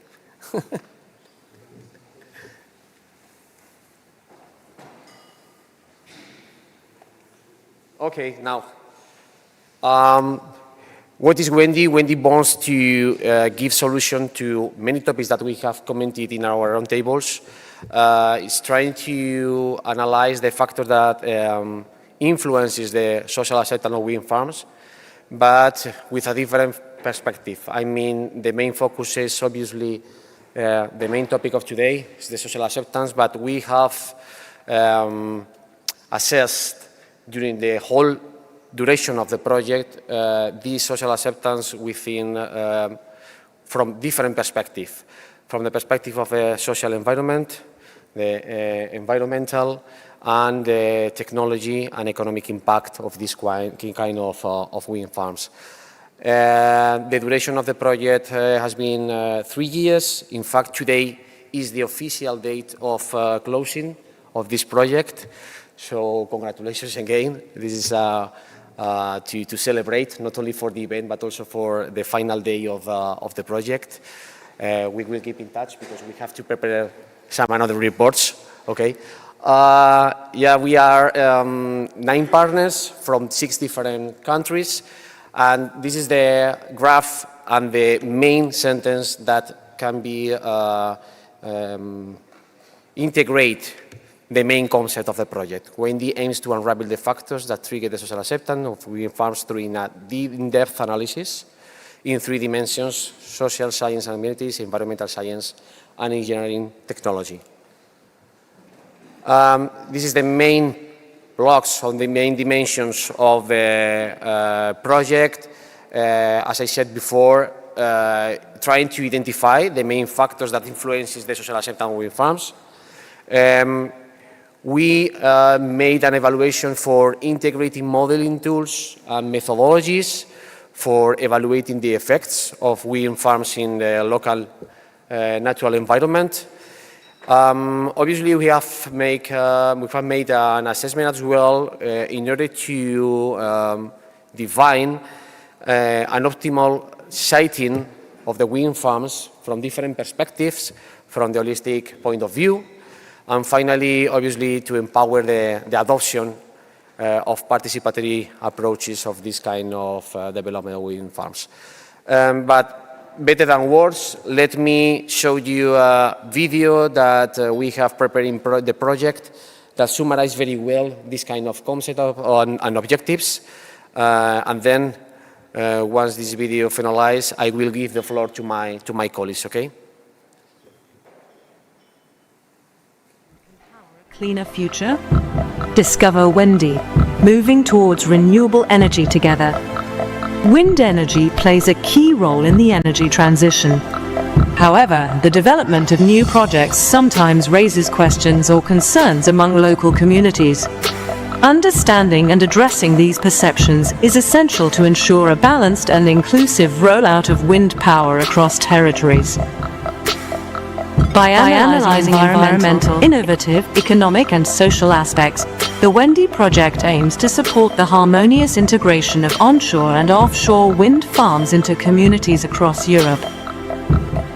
WENDY contributes to shaping the future of wind energy through collaboration and local engagement. By listening to communities and using innovative planning tools, the project supports a more inclusive and trusted energy transition. Our comprehensive approach employs multi-spatial planning and impact assessment tools to harmonize social, environmental, and techno-economic factors. To reach these goals, WENDY has developed the Knowledge Exchange Platform, a forum to facilitate knowledge sharing between decision makers and key stakeholders within wind farm planning processes. The platform includes Social Acceptance Interventions Tool, a tool assessing community acceptance and social impact of wind farms. WENDY Toolbox, GS and ESLCA models. Integrated tools combining technical, environmental, and social data to support informed site selection. This includes location planning based on environmental and social life cycle analysis (ESLCA), as well as a micrositing tool to identify optimal locations at the local level. Single multivariable KPI, a composite indicator measuring project potential across key impact areas. Together with the tools, the in-depth knowledge of the regulatory framework, and the objectives of the national energy and climate plans, the extensive repository of knowledge collected, the network of interest NOI, all these represent an opportunity for stakeholders and policymakers to exchange knowledge and foster synergies.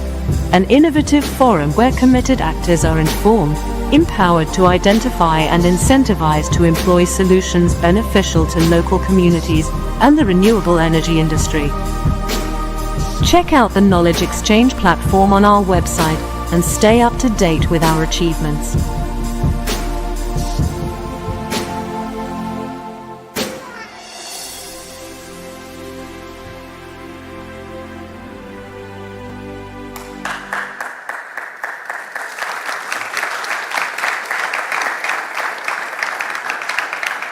As you have seen, better explained than I did, okay, with this video. Many thanks to all partners for completing successfully the process, all the process and all the project, the whole project, and the European Commission for making this project possible as well. Thanks again. I give the floor to my colleagues who will explain in different work packages divided into the project, the results and impact of this kind of work that we have carried out. Okay, thank you.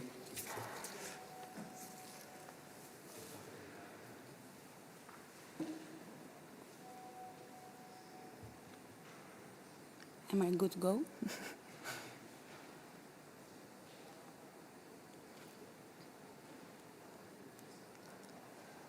Okay. Hi, everyone, and thank you for being here. I am Stella Devedzaki. I'm an Associate Project Manager at White Research, which is part of the WENDY Consortium, and I will briefly walk you through our work under Work Package 2, preparatory studies related to turbine social acceptance and wind energy citizenship. First, let's explore the objectives of our work. Our main goal was to gain an understanding of all the different factors that could hinder or enable social acceptance in wind energy. In order to do so, first we want to get a clear image of the current barriers toward wind energy acceptance, both at the European level, but also within our specific WENDY use cases. We also aim to identify lighthouse wind farms across Europe. This means wind projects that have successfully engaged the local communities and have created positive attitudes. Of course, we aim to map the framework conditions and all the different ways that they influence social acceptance and gain an understanding of what stakeholders already believe about wind energy and wind farms, but also to what extent they understand its overall impact. Finally, our goal was to define the main challenges and stakeholders' needs, fostering stakeholder acceptance. In order to achieve those objectives, we executed a series of activities. First of all, we analyzed successful wind farms across Europe in order to extract lessons learned and best practices. Then we mapped to an extent regulatory and policy frameworks at a national, regional, and EU level. Of course, we directly engaged with stakeholders. That took place through consultations, workshops, interviews, and local and EU level-wide surveys. Finally, we consolidated all of our work and all of our evidence and identified key intervention areas to guide future action. The main result of our work was building the knowledge base for wind energy citizenship. So what did we manage to do? We analyzed over 40 wind farms across Europe, and we identified 25 best practice cases. We conducted a comprehensive review of regional and EU policy frameworks, but also engaged with stakeholders directly. We carried out 20 in-depth stakeholders interviews, circulated a local survey with 400 participants, but also an EU level one with more than 3,000. Finally, we consolidated everything, all of our analysis and all of our work, and we defined regional challenges, stakeholder needs, and preliminary intervention areas towards social acceptance. All of our results could be translated to practical contribution. So let's start with the first one, community ownership driving acceptance. From our work and our analysis, we identified that in Northern and Central Europe, where social ownership schemes are more typical, wind farm projects are widely more accepted. While in other parts of Europe, where they follow corporate-led models, wind developers need to put more effort in order to build legitimacy and trust. Second contribution, transparent communication is critical. Our WENDY hubs, both in Greece and in Spain, have highlighted that past projects that have failed to engage with the local community early faced barriers and ongoing opposition. They also highlighted how important it is to engage with the public early on and in a transparent manner. Other insights from stakeholders' engagement focus on offshore projects, gaining higher acceptance, and highlighting the importance of non-financial incentives, sometimes even more than monetary compensation. Another key point is that regional context shapes outcomes. Within our WENDY hubs, the level of social acceptance is very different. We have the Italian hubs showing overall the strongest support, while Norway the lowest. This goes to show how different regional and national policies influence social acceptance, but also how the local industry landscape and development priorities influence the community. Finally, we identified key intervention areas. This means areas where future action should focus. Those areas include policy frameworks and legal clarity, tangible benefits and economic returns, community empowerment, technology advancement and innovation, and of course, environmental preservation and benefits. Let's explore now those intervention areas or the different aspects that influence social acceptance through our overall lessons learned. We are starting with perhaps the most important one, that social acceptance is a fluid and dynamic process. It evolves over time and should be managed across the entire project's life cycle. Stakeholder engagement and community involvement are crucial. They need to happen early on, even from the viability phase, and they need to happen in a transparent and continuous manner. Stakeholders want a voice in decision and access to transparent, real-time project information in order to build trust. Ownership and benefit sharing influence support. As mentioned, social ownerships are more favored from the stakeholders rather than the corporate-led models. But nevertheless, local communities and stakeholders need tangible benefits, fair economic returns, creation of local infrastructure, build discounts, or creation of new employment opportunities. Of course, all this should come hand in hand with clear and supportive legal and policy frameworks. We need consistency and clarity in regulation to reduce bureaucratical and administrative barriers. One interesting point from our Italian hub was that it takes an average of 5 to 6 years to get authorization for a new wind farm in Italy.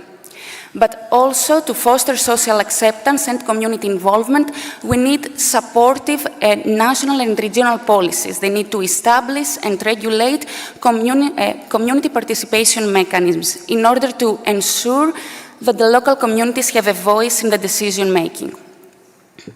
Speaking about decision-making, non-financial incentives matter. Stakeholders have highlighted that being able to take part in decisions, having access to transparent information and environmental benefits is sometimes more valued even from monetary compensation.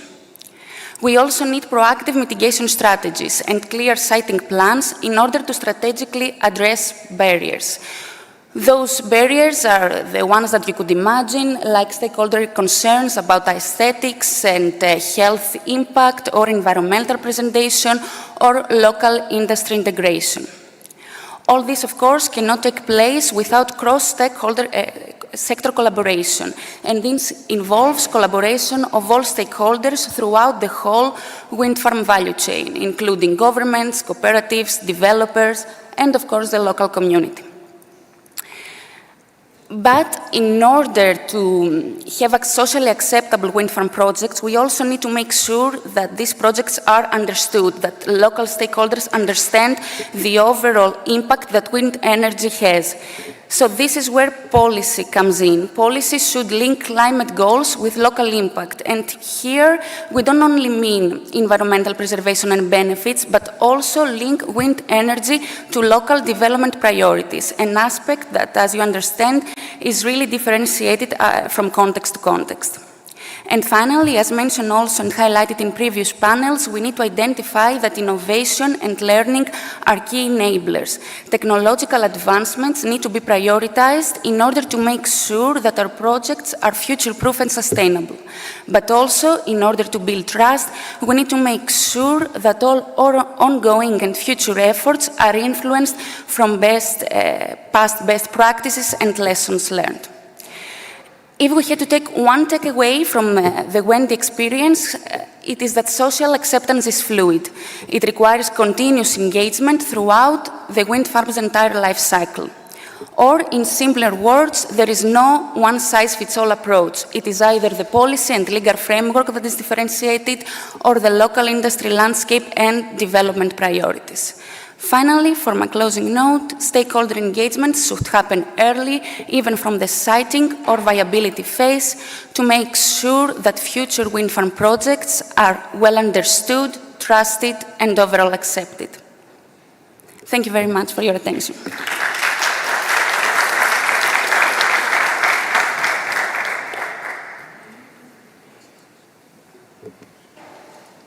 Thank you very much, Stella. Welcome from my side. Reto Spielhofer, my name. I'm representing Norwegian Institute for Nature Research, NINA, and let's talk a little bit about the energy landscape and environmental design aspects of the WENDY project. So basically our objectives in this part of the techno-ecological impact assessment at the landscape level were first of all to try to quantify and spatially explicitly map the impacts of wind farms on either biodiversity and ecosystem services. Ecosystem services can be understood as the benefits of humans from nature, so a kind of a socio-environmental aspect. The second goal was to evaluate and collect different environmental design solutions to minimize the impacts on biodiversity. And our colleagues from CIRSE collected different aspects of micrositing criteria to mitigate the environmental impact of wind farms. So the technological side of environmental impact assessment. However, when we see in the whole WENDY project where we look at energy stewardship and energy citizenship, this part of the project is about the energy landscape, so the question of where to site wind energy and environmental design, how to site wind energy properly.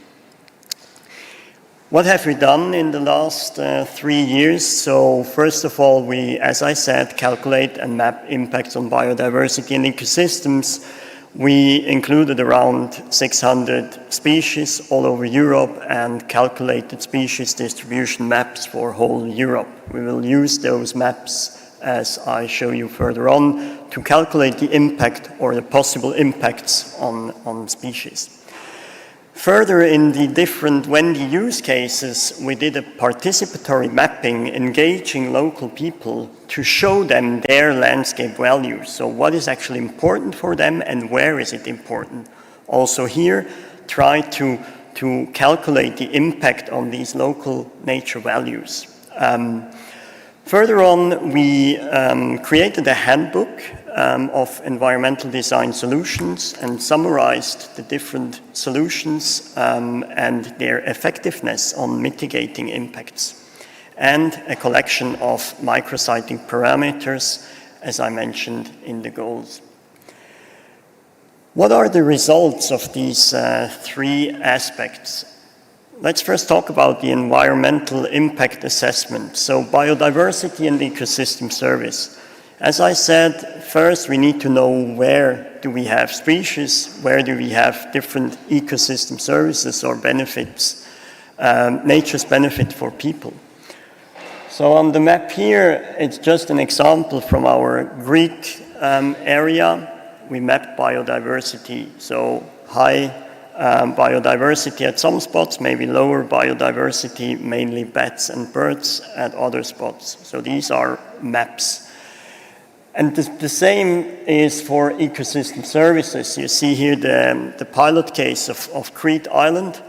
And we ask people where are recreational values, where are agricultural values. Please map those on a map, and we can show you the overall value for the whole area. When we then consider a wind farm with its different impact pathways like habitat loss, collision risks, but land occupation or disturbance, we can transform these maps into impact maps. So actually the last map here is maybe interesting for many developers, but also planners. Like dark red colors indicate areas where we probably have quite a high impact on biodiversity and ecosystem services. So I combined high impact on nature. And you can use those, as I said, for planning, but you can also use those maps for an environmental impact assessment of your wind farm or wind turbine, providing a number of the impact. Regarding the mitigation solution and the micrositing, so for the mitigation solutions, we analyzed around 32 technical systems from different like camera-based, radar-based systems. They are summarized in a handbook, and in addition, and this will be explained by my colleagues further on in the project, we developed 6 KPIs to evaluate how effective they mitigate the environmental impact on bats and birds mainly. And for the micrositing part, we developed a collection, a database of criteria that influence micrositing, and the criteria are grouped in technical, social, environmental aspects. And we also analyzed how changes in, for instance, when you want to mitigate the impact on the environment, how does that change your production of a wind farm? So how these factors are correlated to each other. The impact of that work, yes, we talked, or we heard this morning in the panel that we need to create like opportunity spaces, or we need to engage or to include nature very early on in the process, and that's very true.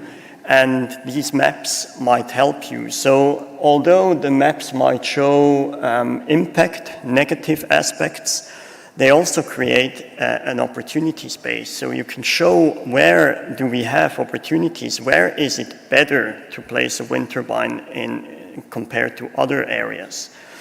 And they help you very early on, like on a high level, to scope or to screen for potential project sites. If we think of repowering, for instance, we could use those maps to screen which areas would make, from an environmental perspective, make most sense to repower first. So it could also support your environmental impact assessments, or more on a strategic level, the strategic environmental assessments. When we take the handbook of environmental design solutions, of course you can use those handbooks directly and as a project developer and see which solution is effective in which way that's directly applicable. Or the same thing with the micrositing aspects. You can extend your decision support system with micrositing criteria. That's all possible. But I would like to emphasize this part of the project was more on preparatory nature. We developed models, we collected aspects, and now from my colleagues you will hear how we applied and tested and most importantly validated the maps, the handbooks, and the collection of KPIs. Thanks a lot.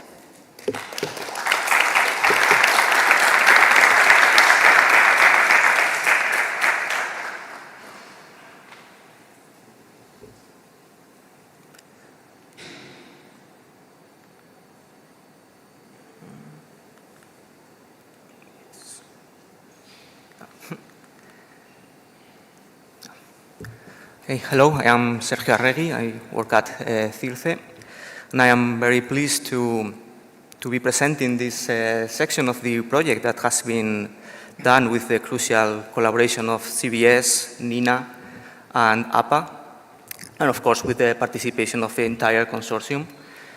And in this section of the project, we will focus on characterizing the impact of a wind farm, applying a holistic vision that addresses also how these wind farms affect the environment and the local communities. So what do we mean by a holistic vision, a holistic assessment? We mean that we want to address at the same time the social, the technical, and the ecological dimensions of the impact of a wind farm. And we also want to facilitate the tools that will help us to enhance and plan our wind farm deployments. So we concretize this goal with these four objectives. We want to create a system that will recommend relevant social interventions. We want also to develop a method that will use these maps that Reto has shown, and all this information also for the first work package that we have seen, the social and environmental impacts, to identify the best areas for wind farm deployment. Also, we will formulate a single key performance index that captures this holistic vision. And finally, we will also develop guidelines and best practices to help the communities to have a smoother authorization processes. A wind farm can only succeed if we address every critical dimension, from community impact to environmental sustainability to technical viability. This is the vision of the WENDY project, and I think this is a vision that all of us share. And here we have developed the tools to deliver on that vision. So in order to achieve our goals, we have focused our activities in two main groups. First, we need a very strong focus on society and communities because historically this has been the most overlooked aspect of wind farm deployment. So we start this main core of activities by researching and study the very concept of social acceptance itself, also identifying the factors that affect this social acceptance, and finally recollecting all the interventions that addresses those factors. Then we will also need a very detailed analysis of the current regulatory framework, identifying the weaknesses and the strengths, in order to help the communities to navigate the complexities of the permitting processes and this regulatory framework that, as we have seen also in the roundtables, it can be a very significant blockage point for wind farm deployment. Then our second focus is on the concept of holistic assessment, on how are we going to integrate all this information, all this social, environmental, and technical data in a manner that is cohesive and coherent. And for that, we have two different developments. First, we have developed a tool, a mapping tool that will incorporate all these maps of biodiversity impact, of ecosystem services, also maps of the wind resource that we have, in order to help us identifying the best potential areas for wind farm deployment. And finally, we will define a KPI that evaluates the general well-being of a wind farm by evaluating a social score, an environmental score, and a techno-economic score, and averaging all these evaluations into a single indicator that captures this holistic assessment. And well, all these activities have crystallized in our WENDY toolkit that you can access through this link or by scanning the QR code. And here in this toolkit, you will find three different tools. First, you have the social acceptance intervention tool. Here, the user can select an impact category, the type of wind farm, if it's onshore or offshore, and a specific factor. And the application will return a collection of relevant social interventions that addresses those factors, alongside the country of implementation and the reference to the original source. Then you also will find here in our toolkit the single multivariable KPI. Here the user can select the location of the wind farm and very basic information, technical specification of the wind farm. And the tool will provide a very quick diagnosis of the strengths and weaknesses of your wind farm project by evaluating and giving a social score, an environmental score, and a techno-economic score, and the final indicator of this general well-being of the wind farm. And finally, you have the WENDY Consight tool, our mapping application that will guide the user through an easy-to-follow workflow, where the user will incorporate more and more layers of information of biodiversity impact, ecosystem services mapping, expected energy production, cost, and at the end, the user will define a suitability map, and also the tool will offer different filtering options. For example, it allows to have a minimal distance thresholds to settlement, which is critical for social acceptance, for example. And with all this information, this tool will allow to select the best optimal location for your wind farm. And also beside this toolkit, of course, we also have a set of guidelines, recommendations, and good practices to make a smoother authorization process. We believe that these methods in general and these tools in particular can have a very significant impact on wind farm projects. We have seen that using our WENDY Consight tool, we can select the most suitable locations for our wind farm, thus obtaining wind farms that are not only excellent at exploiting the wind resource, but also excel at social and environmental responsibility. So here we are iterating on this idea of bringing social and environmental impact earlier on on our planning stages. And also applying our recommendation and best practices, we can also help to obtain smoother consenting and authorization processes.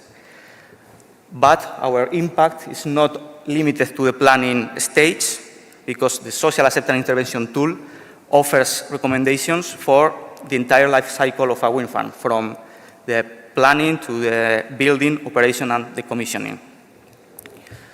So with all these tools, we can build a more responsible wind energy landscape for us and for those who come after.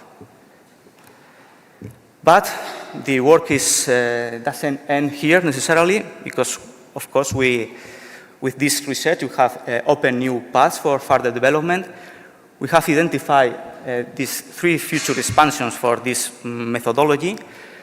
First, we see that it's needed a specific expansion to offshore wind farms, because although we are incorporating offshore wind farms in our WENDY project, these come with very specific issues and nuances that deserve a specific focus. Also, we believe that we can generalize these methods to other renewable energy sources, especially solar plants. And finally, we believe that incorporating new use case areas inside or outside the European Union can help us to gain more cultural richness, which is very important when we are talking about social acceptance or community engagement. So thank you very much.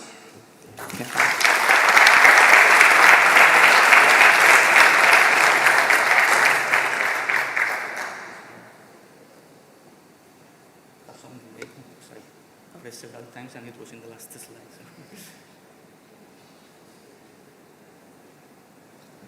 Thank you. My name is Silvia Masci, and I represent Enel Green Power, a global renewable energy company.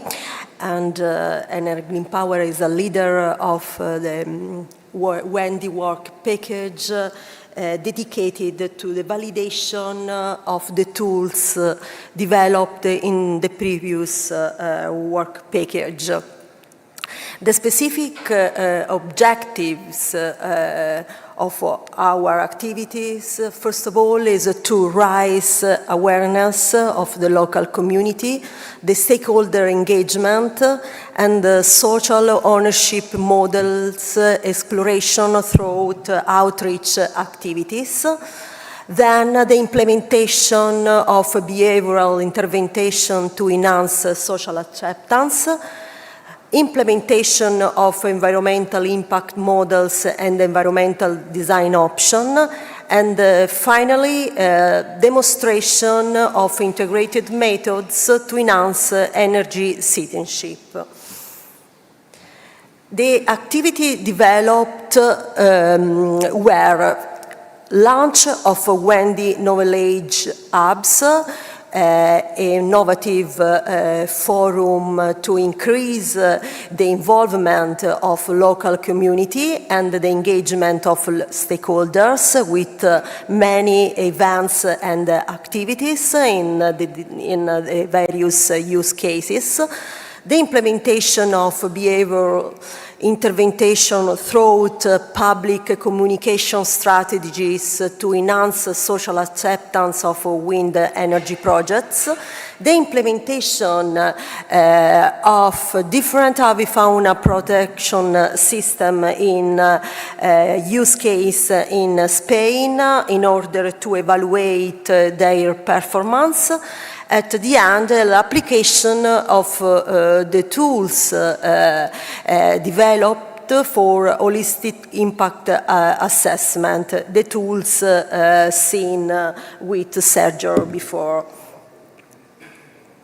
The main results regarding the launch of WENDY Knowledge Hubs where that this is an innovative area for each use cases, a democratic area where the actors, the stakeholders of wind energy can be informed, educated, involved, and where to find all together the solution, the strategy with benefit for local community and for renewable energy developer.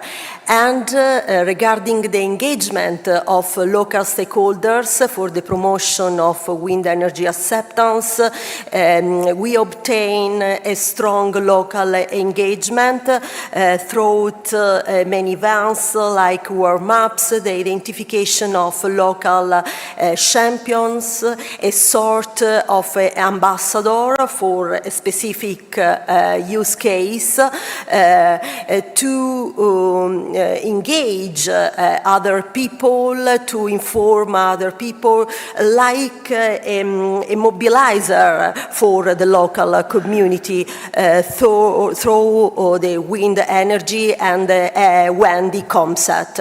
And then we delivered 5 social innovation webinars available in our web platform, focused on environmental impact, for example, or community engagement and so role of the energy community. And these all webinars are available in our web platform. And at the end, we defined the roadmaps developed together stakeholders in a co-creation section.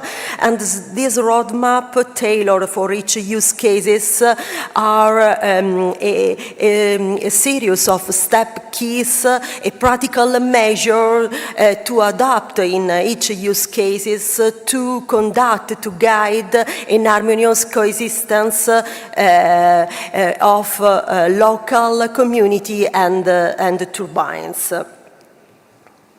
Regarding the implementation of behavior intervention, we obtain knowledge and awareness about wind energy and emerge as the strongest predictor of social acceptance. There is evidence of high support for wind farms and high willingness to engage with wind energy projects. Regarding the implementation of avifauna system, we conducted a test, experimental test on site, and we were able to identify a best performance system to protect avifauna with a high rate of detection and reliability, and the characteristics of this system, that is a 3D camera system installed on the turbine, stereoscopic vision with acoustic deterrence coupled with automatic shutdown. For the implementation of environmental and technical impact models, always in the selected use cases, we detected that the environmental and social requirements affects the micro-siting of wind turbines and the economical outcome of a wind farm. And in particular, in onshore wind farm, the consideration of these requirements, environmental and social, reduce the profitability of wind farm.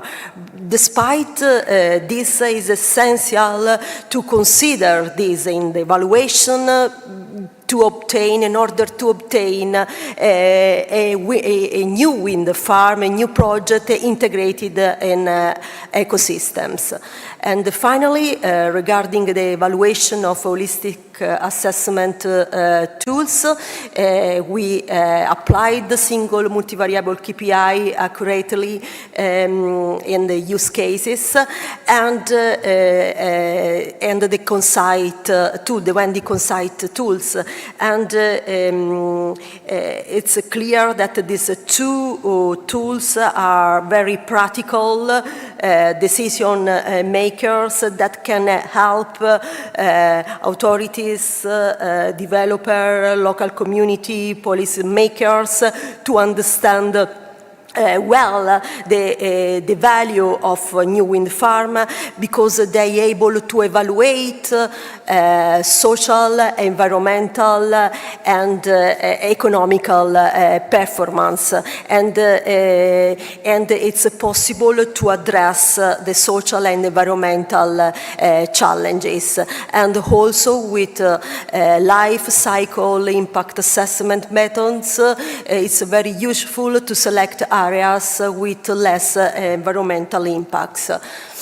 Regarding the impact of all these results, definitely with whole activity and engagement of stakeholders, the local stakeholders, we improved the communication and we raised the awareness of economic opportunity and the benefit sharing models, strengthened of role of energy communities in drive acceptance.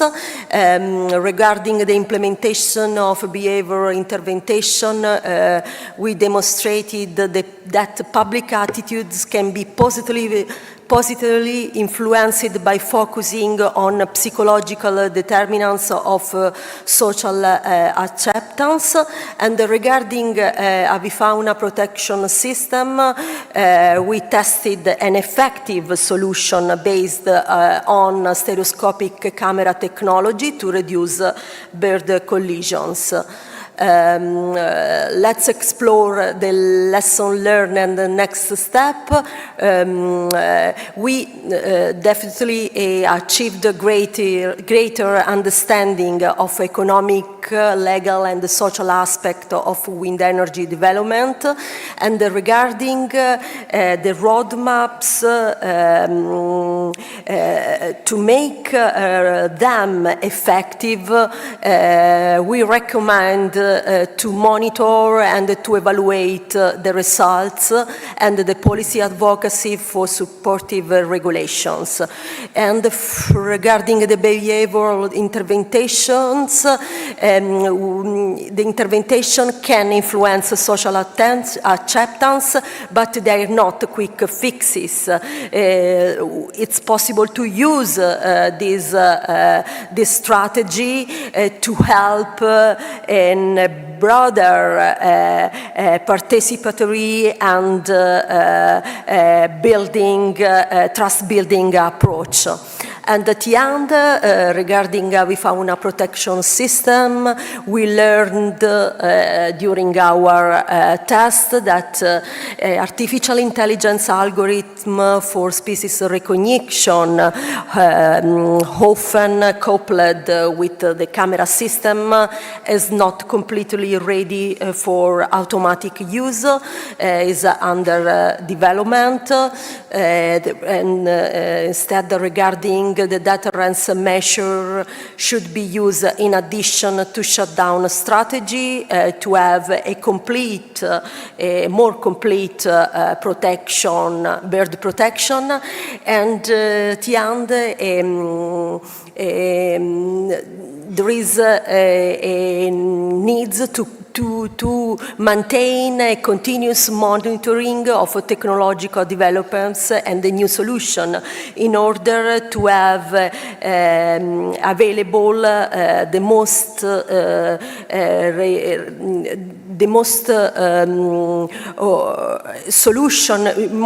optimal solution present in the market.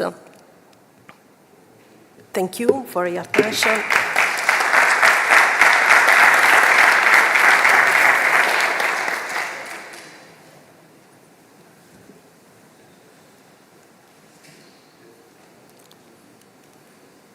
Hello from my side. I'm Promos Galimanis. I'm a president consultant at Cuplin International, which is a business and innovation consultancy company located in Greece.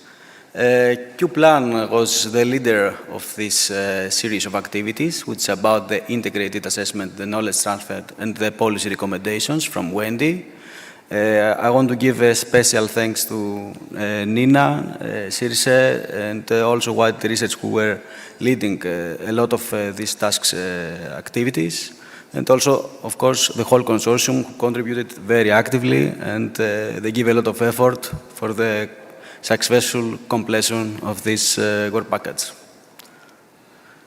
I will start with the main objective of this work package.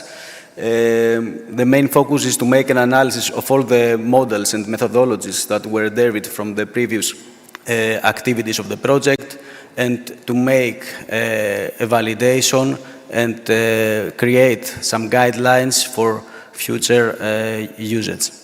So, more specifically, we studied the impacts of the holistic tool and the methods that were created. We created a forum in order the wind energy stakeholders can share knowledge and exchange ideas. We enhanced the energy citizenship by creating some validated guidelines. We performed a roadmap in order to identify policy gaps and standardization barriers. And also, lastly, we created a replication handbook that can be used in future activities by future wind farms. So, I will start with the assessment of the impact of the WENDY methodology. We firstly designed and applied the evaluation metrics and measurement protocol for the assessment of all the WENDY case lab results. We conducted internal questionnaires and evaluation workshops for the three main tools that the previous colleagues have presented: the WENDY toolbox, the social acceptance tool, and the single multivariable KPI. And then we analyze this tool regarding their integration, the stakeholder value, and the stewardship impact for the whole life cycle. And we identified the strengths, the gaps, and their optimization needs. So the main result that we got, some of the main results, is that we developed, of course, the validated metrics framework for assessing all the WENDY tools.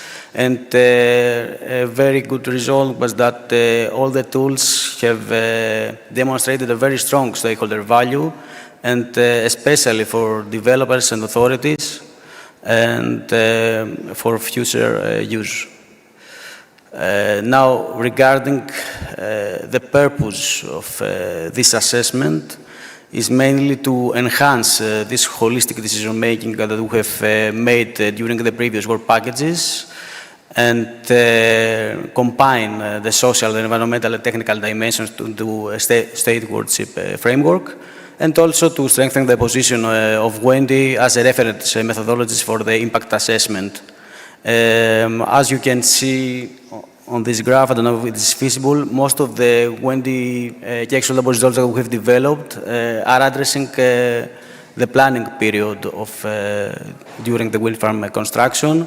And we need also to give a special focus or to complement our tools with other tools and initiatives close to licensing, operation, and decommission phases.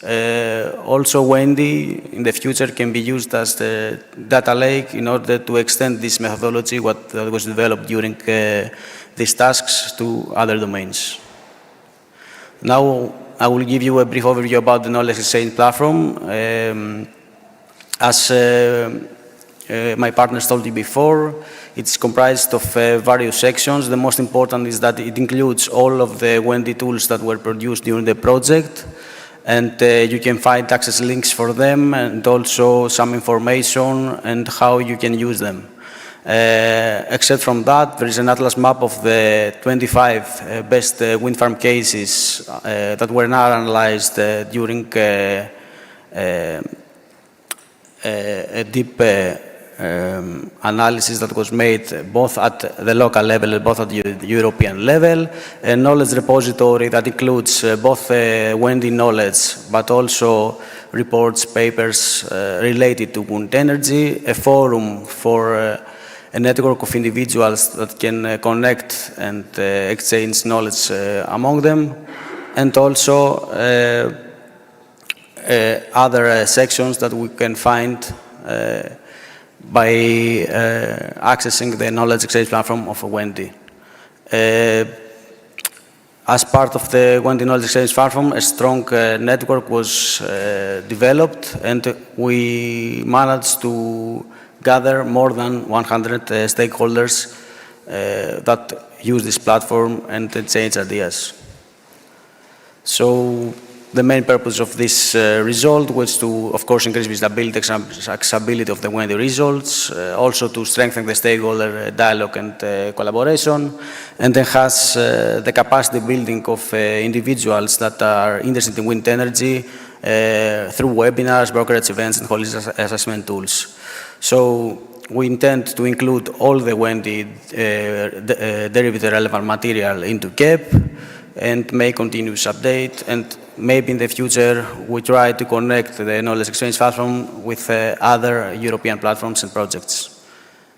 So another activity through our work package was the development of policy recommendations and structured guidelines. We follow the structured methodology with desk research, use case insights, WENDY outputs, and main policy dialogues. Firstly, we make interactive workshops at the local level in Greece, Italy, Spain, and Norway. And then, after creating some preliminary policy recommendations and guidelines per country, we continued at the EU level by making policies that address issues at a broader aspect. So the main result was, of course, the delivery of these practical guidelines that promote the inclusive governance, transparent permitting, and fair community benefit sharing, the formulation of policy recommendations that address barriers to social acceptance, and the framework that align the local needs with the EU-level priorities. So the main impacts of these activities were, of course, that we collected actionable insights and practical guidelines that streamline all the activities through the whole process of the development phases of a wind farm. And also we developed structured policies that can guide future initiatives in order to achieve social acceptance. What we found very difficult was to align the local needs with the European policy suggestions, and we found this very complex to be achieved, so it is more easy to have some policy recommendations that address local needs, local regulations, and local views than addressing the whole Europe. We want to disseminate all this knowledge that was derived from this task through our knowledge exchange platform and the network of interest, and of course to improve them and make them feasible for wider adoption. So last but not least, it's the replication handbook. First, we identified areas for future deployment of the WENDY results, and by compiling all the social and environmental and technical insights into a practical handbook, we developed user guides for using all the tools that we have developed. Then, by identifying these 12 follower cases that tested all our tools, these cases were located in our Poland countries, and we extracted some very valuable lessons. So the main results of these activities were, of course, the application handbook that can be used as a step guide for applying the WENDY tools in new wind farm projects. And this demonstrated the importance and the replicability of all the WENDY methods across the European Union. And we produced practical guidelines that will support wind energy stakeholders in balancing all these aspects that we studied in WENDY. So the main, let's say, impact of this study was that we found that there is a multiplying effect and that we can use all the WENDY results and the WENDY tools in future follower cases and wind farms. so that it will be a more informed and holistic decision making. Some of the results show us that social acceptance remains still a weak dimension if we don't have an early engagement and a fair benefit sharing between the community and the developers. And also the replication requires special adaptation to local context, to local regulation and cultural perceptions. So both the handbook and the applied deployment process of the tools can serve also as a teaching model for universities or students to be studied. So thank you, that was my presentation.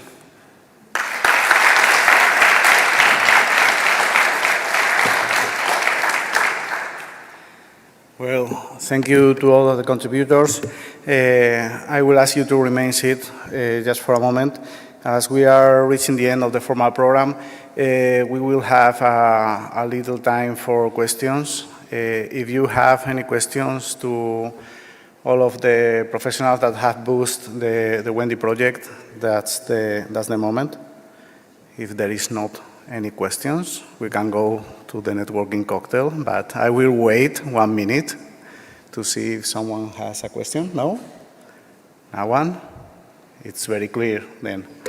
Well, on behalf of the WENDY Consortium and our hosts at Mobility City, thank you very much for your time and insights. Let's continue working together so wind power can deliver the energy transition, the affordable energy, the resilient grids, and the strong local benefits across Europe that we need. Enjoy the networking cocktail and safe travels back home to all of our European partners. Thank you very much.